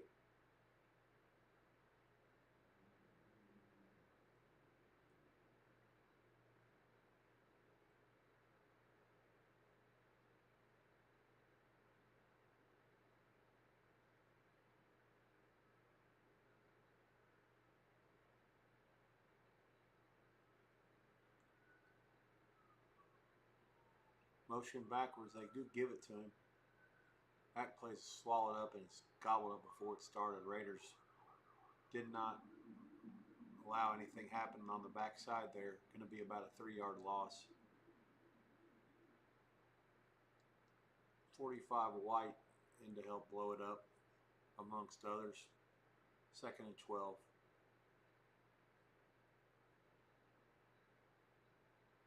I will say that as good as Herbert is with his legs, they're really not, even though they're behind the sticks, they can do enough things on offense that they're never really a threat to not get a first down, even if they get behind the sticks. Here comes a blitz off the corner. They pick it up, fired into that blitz to McConkey. He gets half the yardage they need back. It'll be 3rd and 6 at about the 36.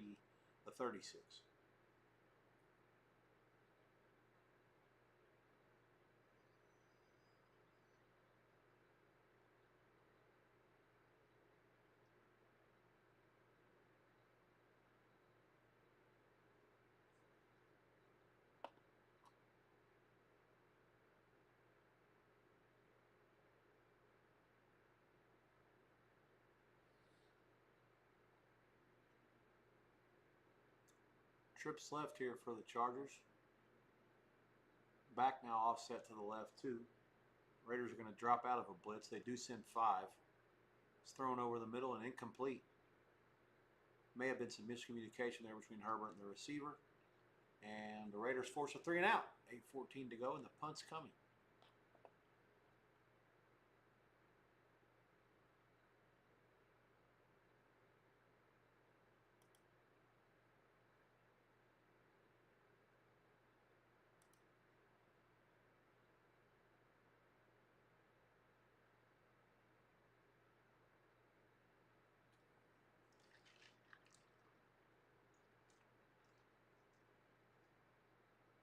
Fair catch back to the 11.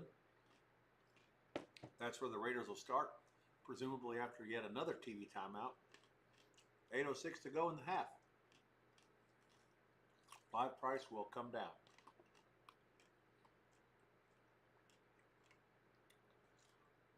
$5, 45.5. I see a 4.5. I see a 46.5 on the total. I see a 6.5 on the side at the Westgate. I do not agree with 6.5. Raiders are down 4 with the ball. The right line is 4.5 or 5 or 5.5 at the most. I think 6 is too high. 6.5 is absurd. They have 6.5 to dog 20 now, circa 5.5. That's still the very high end of what it should be. Again, I try to dodge the live stuff in the first 2 weeks. I'll begin on that stuff starting next week. I've had Second half, live and second half stuff for me the last 2 years has been absolutely atrocious in the first 2 weeks. And this year I decided I was going to try to do the best I could. I ended up going 0-1. I couldn't help myself on the Saints under yesterday, and it lost live in the second quarter. But no, late in the first quarter. Sorry. But yeah, this is a situation where now week 3 comes, and I'll be a little bit more comfortable, confident, and things have been good for me over the years. For a long time betting NFL live in second halves, and especially, like I say, last 2 years. After the first couple 3 weeks, it really turned around. So let's hope that the same thing happens this year. We'll have some live and second half stuff in the chat. Certainly, that's for people to watch. You want to be entertained, that's great, but I'm trying to inform you and educate you as well, and hopefully make you a little bit of money. You can watch me watch the games, and I can hopefully help you make money. 4.5 now, pretty much the widely suggested prices that are out there. Chris has a 6 to dog a bunch, which seems too high. I don't know if they have a time machine and they're ahead of me. I'm on the antenna, so I'm ahead. I have a good feed in this game. I'm ahead of you guys for sure. 46 the total, pretty much painted. There is a 45.5 out there as this drive begins. 8:06 to go in the quarter. Raiders have it at their own 31.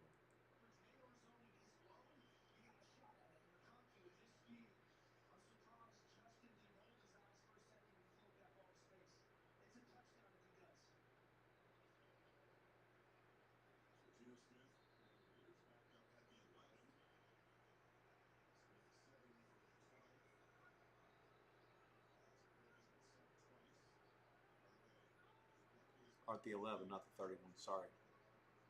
Motion left. Give us to Genty. He bangs his way through the middle for about 7.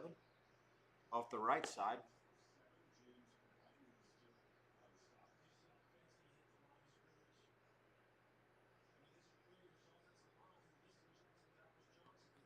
Key there was him to get the ball and get to the line before there was any contact. That's, like I said, the Raiders have they're going to show some faith in getting the ball, given by where he was drafted, whether it be in runs or passes. This time they send him motion out to the left. He's all the way out wider than all the other receivers in a trips left formation. Nobody in the backfield.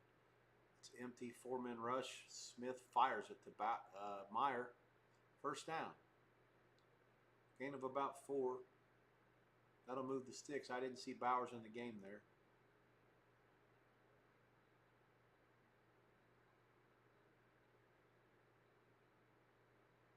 Simple concept. Run the receiver that's by himself over there just on a go. Clear out that side of the field. Tight ends one-on-one against the backer. The simple 4 or 5 yard out.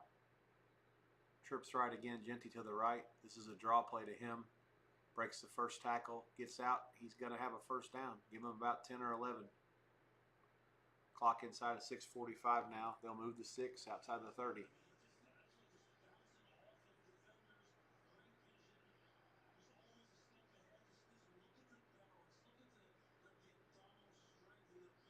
That kid's a stud, man. He likes his stadium, too. He had a good effort last year against UNLV, although, to be fair, UNLV's actually did as good as anybody in that conference did against him. That was a good team. The coach ended up going to Purdue this year. Here we go. Bigger group this time. It's a play fake. The shot's not there, so they drop it off to the second back. White, give him 8.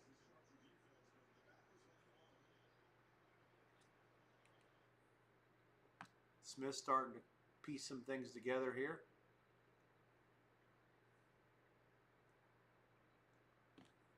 What we got here?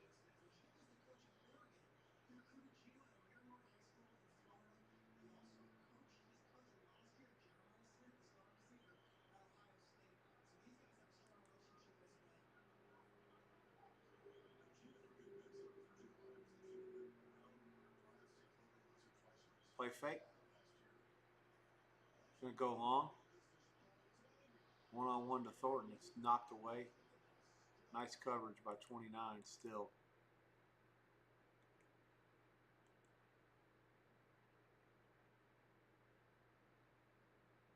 Keno's watching the replay on the big board. Poured on Pete wants a flag.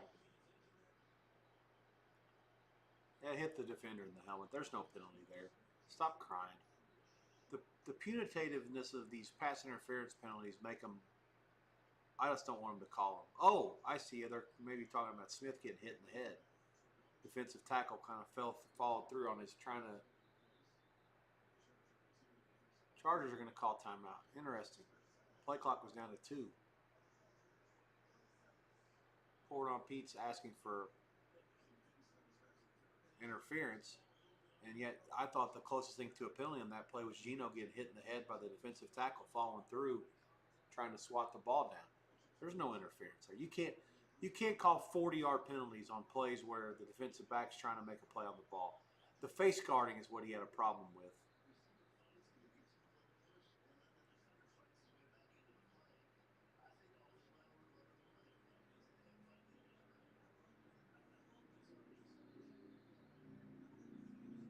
It's a tough spot for the official to be in. He has to listen to the coach when they're watching the replay, and he's nowhere near the play to make the call to begin with. Oh, actually, he is at his side of the field. Oh, wow. White smash in the backfield, loses yards. The Raiders are going to have to punt it.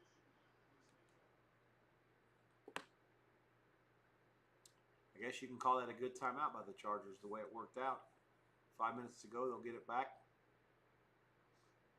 The chance to double up if they play their cards right. They get the ball first at halftime.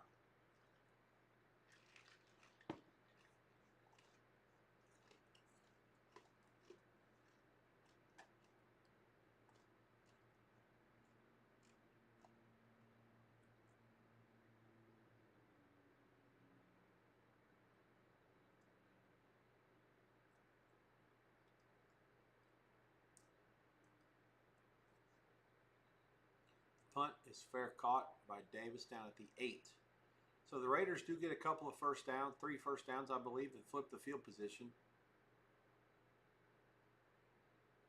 4:34 to go before the half. Chargers 10-6. New line. Chargers 6.5. That's exactly what I would make it. 6 or 6.5. Total 43, 42.5. I think that's. I believe the total's been trending too high for several possessions now. I think it should be 42. I see a 44 out there at Pinnacle. Under a bunch. 43.5 flat. 42.5 flat.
Live price 6. At Pinnacle 6.5. Dog a bunch everywhere else. 42.5 over money. 43.5 flat. 44 under money. Live prices.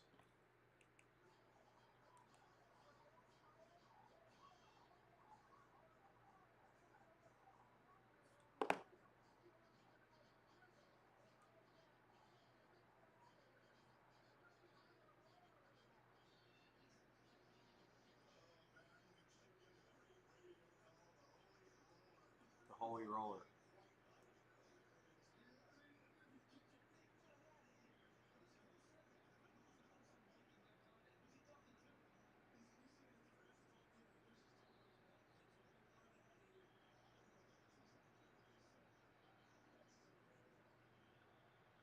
Starting at the 9, 4:34 left. Herbert out of the gun, drops back, fires it over the middle. That's Allen. He gets 9.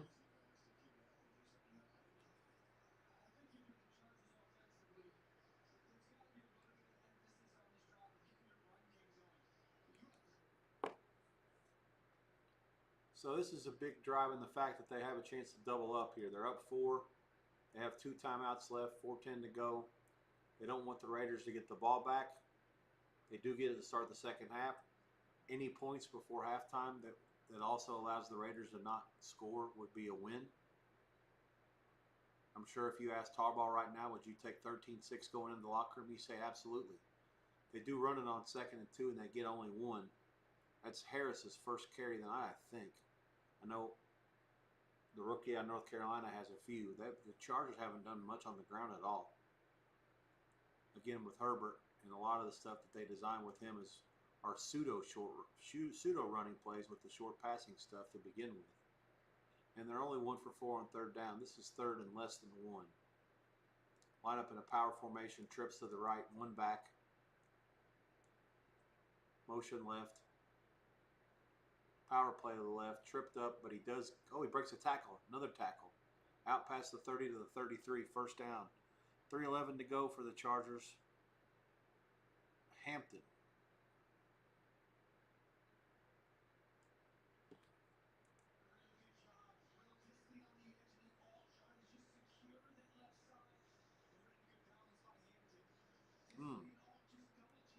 Man, they got a hand on him in the backfield. Could have been a 4-yard loss.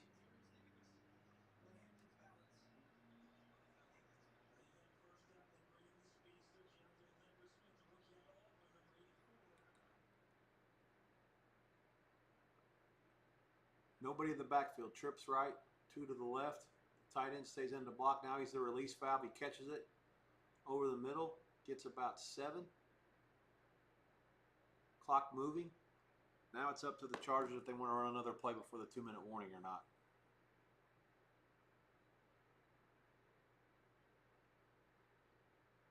I'm guessing they won't. 2nd and 3. 2-minute timeout coming. Let's see if they're up to the line. They may try to run one. They're at the 40. Nope. 2-minute timeout. 2nd and 3 to go in the first half. 10-6. The visiting Chargers lead the host Raiders by 4 with the ball, and they get it coming out of halftime.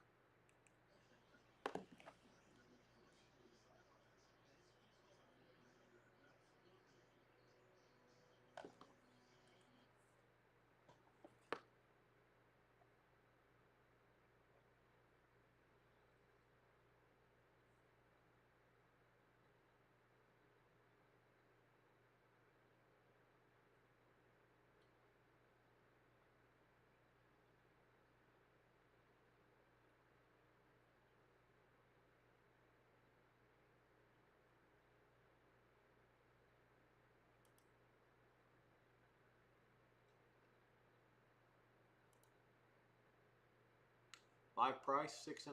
There is some 7. Total 43.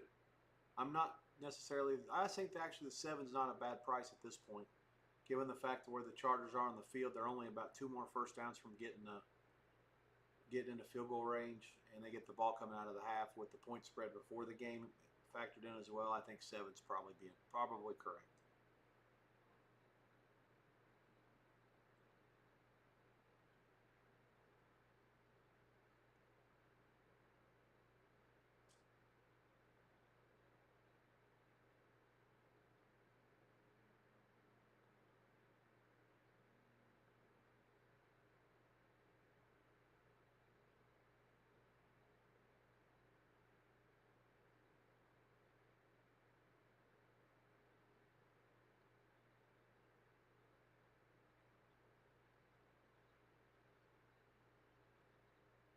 Total 42.5, 43.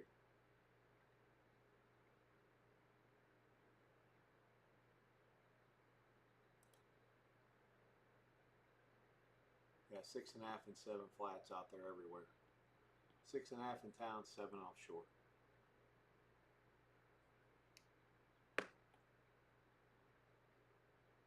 Khalil Mack left elbow subluxation dislocation. Subluxation. Cannon coming weeks with brace. Probably not back today. No surgery.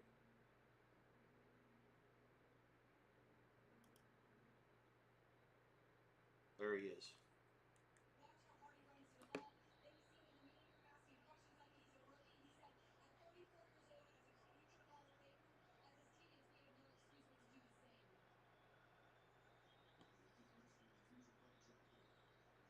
Shotgun again. Hampton with him. He's going to chuck it downfield. He's got a man wide open. It's going to be a touchdown. 60-yarder. Herbert has hit Quentin Johnston. 16-6, point pending.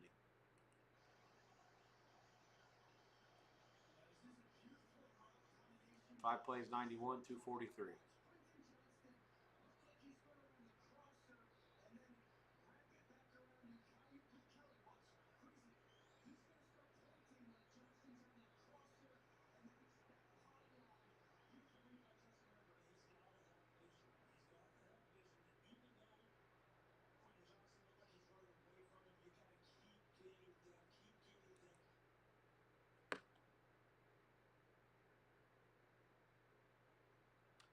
Pretty well done there. Fired it right on the money.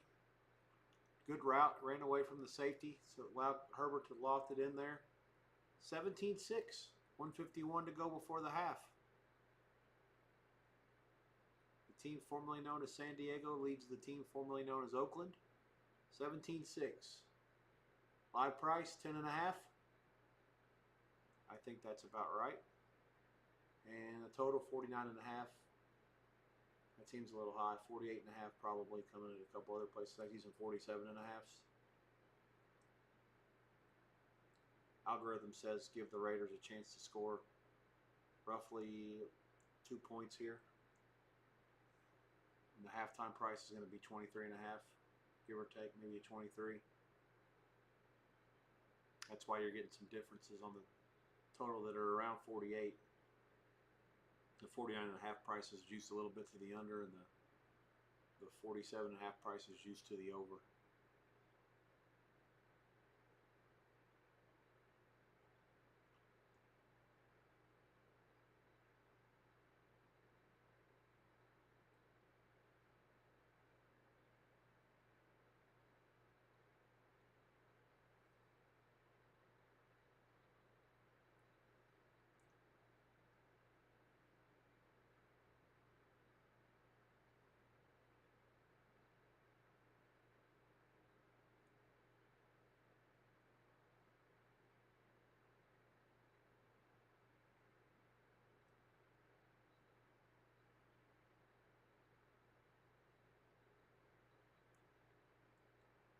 There are some 10.5 minus money and 10.5 dog money. Pinnacle 9.5 minus 22. 49.5 flat at Chris. 47.5 in town. So a little bit of variation here. 49 flat at Pinnacle.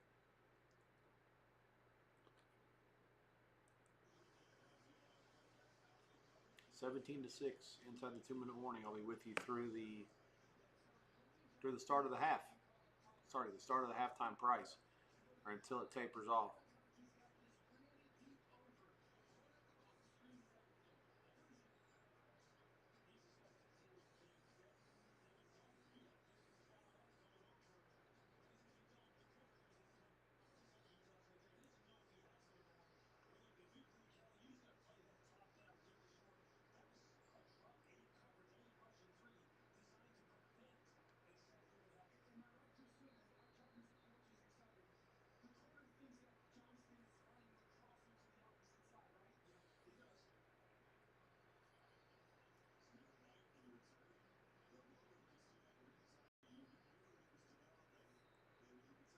White has it out to the 28. That's where the Raiders will start. 1:45 to go.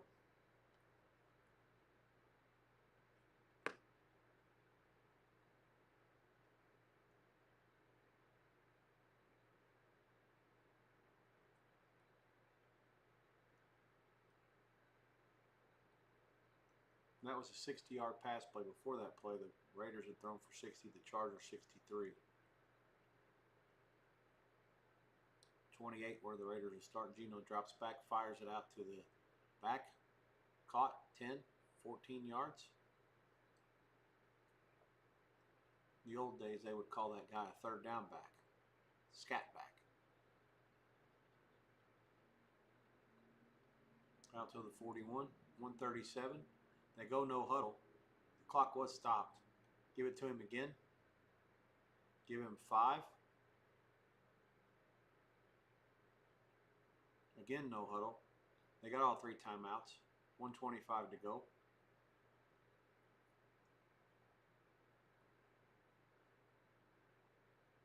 This time he chucks it outside. It's incomplete. Not a good pass. The route was kind of sloppy as well. Those are the things the Raiders will clean up over the course of the year. If the quarterback's good enough to make the physical throws, Tucker will run a better route. He'll be a little bit more better about coming back to the ball. Not a good pass, not a good route, not a good comeback to the ball. It wasn't in bounds when he caught it. Just all those things combined equal sloppiness that you won't see out of a Pete Carroll team going down the road. Start of the season, you still might. 3rd and 6, Smith shotgun. They do only rush 4. Tried to overload the Raider right side. He buys time. He chucks it way downfield. Double coverage, and it's picked off at the 1. He's down at the 1. 1:01 to go in the half. Ball was a little bit underthrown. It could have been caught by a number of players, at least 4 of them. 2 defenders, 2 offensive players were in the area. Jefferson ends up with the pick. That's his 2nd of the night. That's Geno's 2nd pick of the night.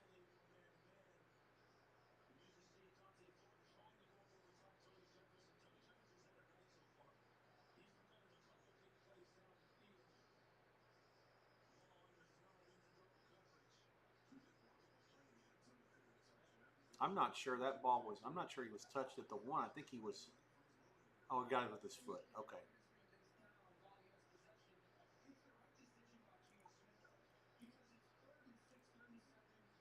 Yeah, they're right about that. Take your shot. If you throw a pick there, it's as good as a punt. 1:01 left. I'm sure that San Diego will be very, very, they will not be aggressive here. The goal is to get out of the shadow of their end zones and get to the half. The Raiders will probably be using all of their timeouts to try to get it back. 17-6. Not surprisingly, no live prices up in this situation. What are they doing?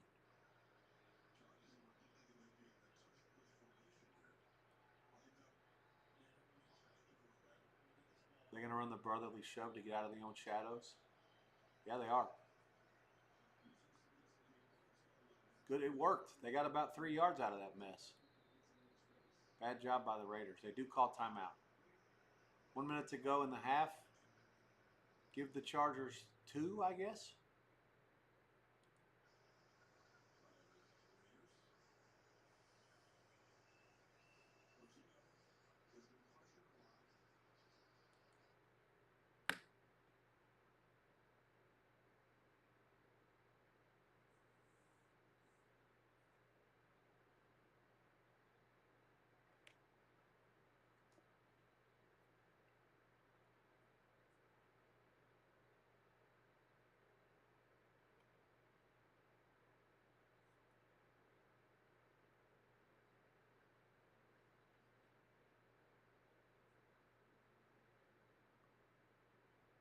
So they're out to the 3, 2nd and 8. Gun. Herbert. Fires it. Complete to Johnston. He gets maybe 5. It's another timeout by the Raiders. 56 seconds to go before halftime. That's a gain of 5, maybe 6. It'll be 3rd and 2 from the 9. Chris has the live lineup 11 and 47. I don't have a problem with that.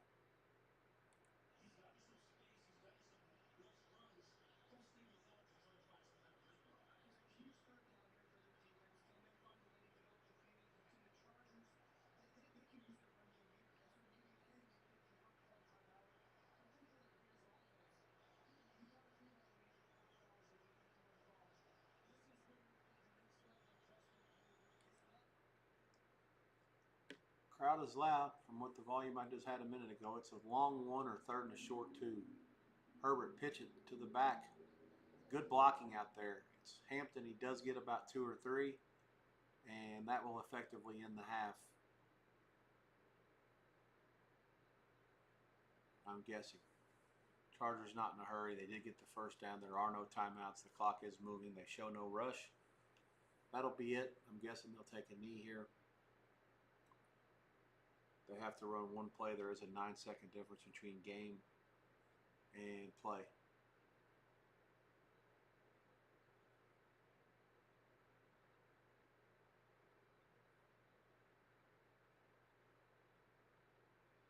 Gun. 2 receivers to each side. Draw play to Hampton. Out to the 20. Give him 8. And that's the last play of the half. Chargers 17, Raiders 6. Halftime coming. Guessing we'll see a pick. Total 20, 21 and a half. Maybe 23.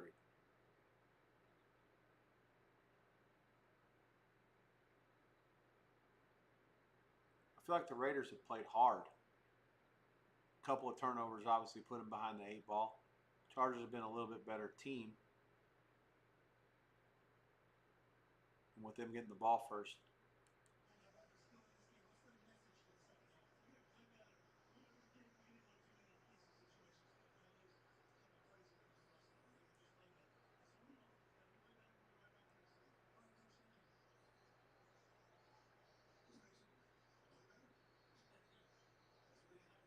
The interviews before the half are just largely trite and dribble. Every once in a while you get a coach that says something. For the most part, they say very little.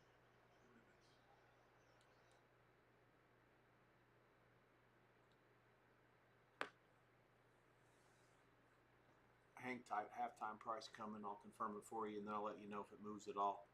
I don't expect it to be anything to it. Like I say, I gave you the numbers. I don't think they'll deviate much from what I said. Very close to a pick 'em, and anything between 21 and a half and 23 under.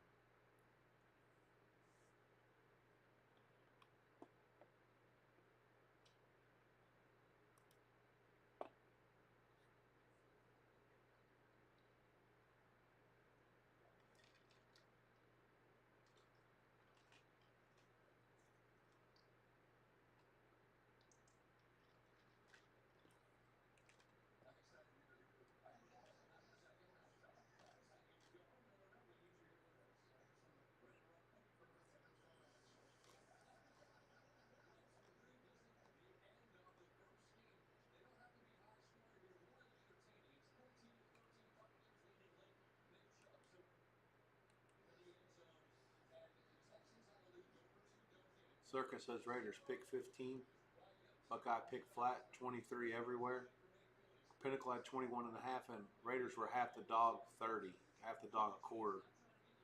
So minus a half plus 05 on the Raiders. Chris minus half plus 01, 23 and a half under 12. That's way higher than everybody else. There are some 23 flats in town. I see some 22 and a half flats also in town. 23 is more or less the magic number, which is about what I expected. Pick flat. Anything that's a half Raiders has juice on the other side. Money line would be Raiders minus 120. From pick flat to minus 120 Raiders on the money line.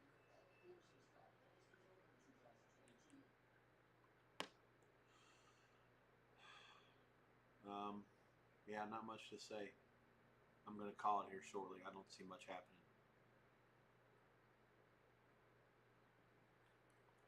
Hey, thanks for the guys that chatted here. I didn't see this before now. Johnny M is a handicapper. Don't know who Johnny M is.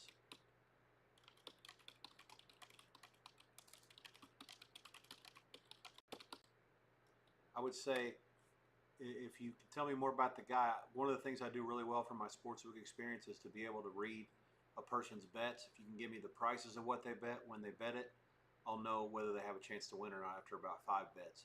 Basically, simply put, if I see someone that bets, then they have what you call closing line value, CLV. If they make a bet and the number moves their way, or they make a bet at a price that is better than what the game closes, then that generally means that they're ahead of the market and they have a chance to win in the long run, regardless of the result of that individual game. And if they make a bet and the line doesn't move at all, or worsely it moves the other way, then that generally tells me that person is an underdog to have a chance to win in the long run. One of the things that I'm pride myself on doing here on these streams going forward is to be able to give thoughts and opinions out that eventually can be used for profitable information. And hopefully when I give it to you to bet, or if you choose to follow my advice and bet it, then you end up with a better number than what you would. These are, I'm talking mostly on the second half when you have a market that's up for,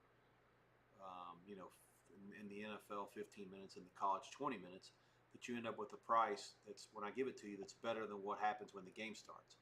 Obviously in live it's different, and of course when I'm talking about, you're saying watch Johnny M,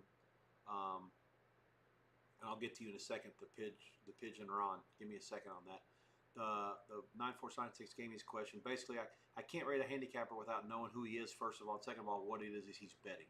So if I can see what the bets are and I can determine when he bets or what he bets, what the line is when he bets, I do a good job of following the line history throughout the week, kind of monitoring, from on a day-to-day basis what's happening with the markets, whether games go up and down, injury situations. If someone gets information and can bet them before that injury comes out, that's valuable information, and it's somebody that you have to pay attention to if you're booking the games. So I certainly respect people that bet a number and then the line goes their way, and that's pregame I'm talking about. The stuff that I'm going to be working with you guys on the streams here involve live betting and second half betting, and that's not nearly the same thing because those markets are very, very they're not. There's the fluidity is totally different than the way that the time that the market's up is totally different. You have a chance to bet live as many as 20 or 30 times in a game, whereas the pregame market is up for as long as a week before the game or 5 days before the game. So it's only one market and it lasts a long time. The other ones, the live and second half markets only last 20 minutes and it's only one market. And the live market, can be as many as 20 or 30 different lines, and it's only up for 2.5 hours. So totally different things there. But I don't know how Johnny M as a handicapper is. You'll have to give me more information. We'll be back on Thursday. I'll do it for you then. The Pigeon Ron, what's your thoughts on the Packers? The Packers, at this point, second highest rated team in the league.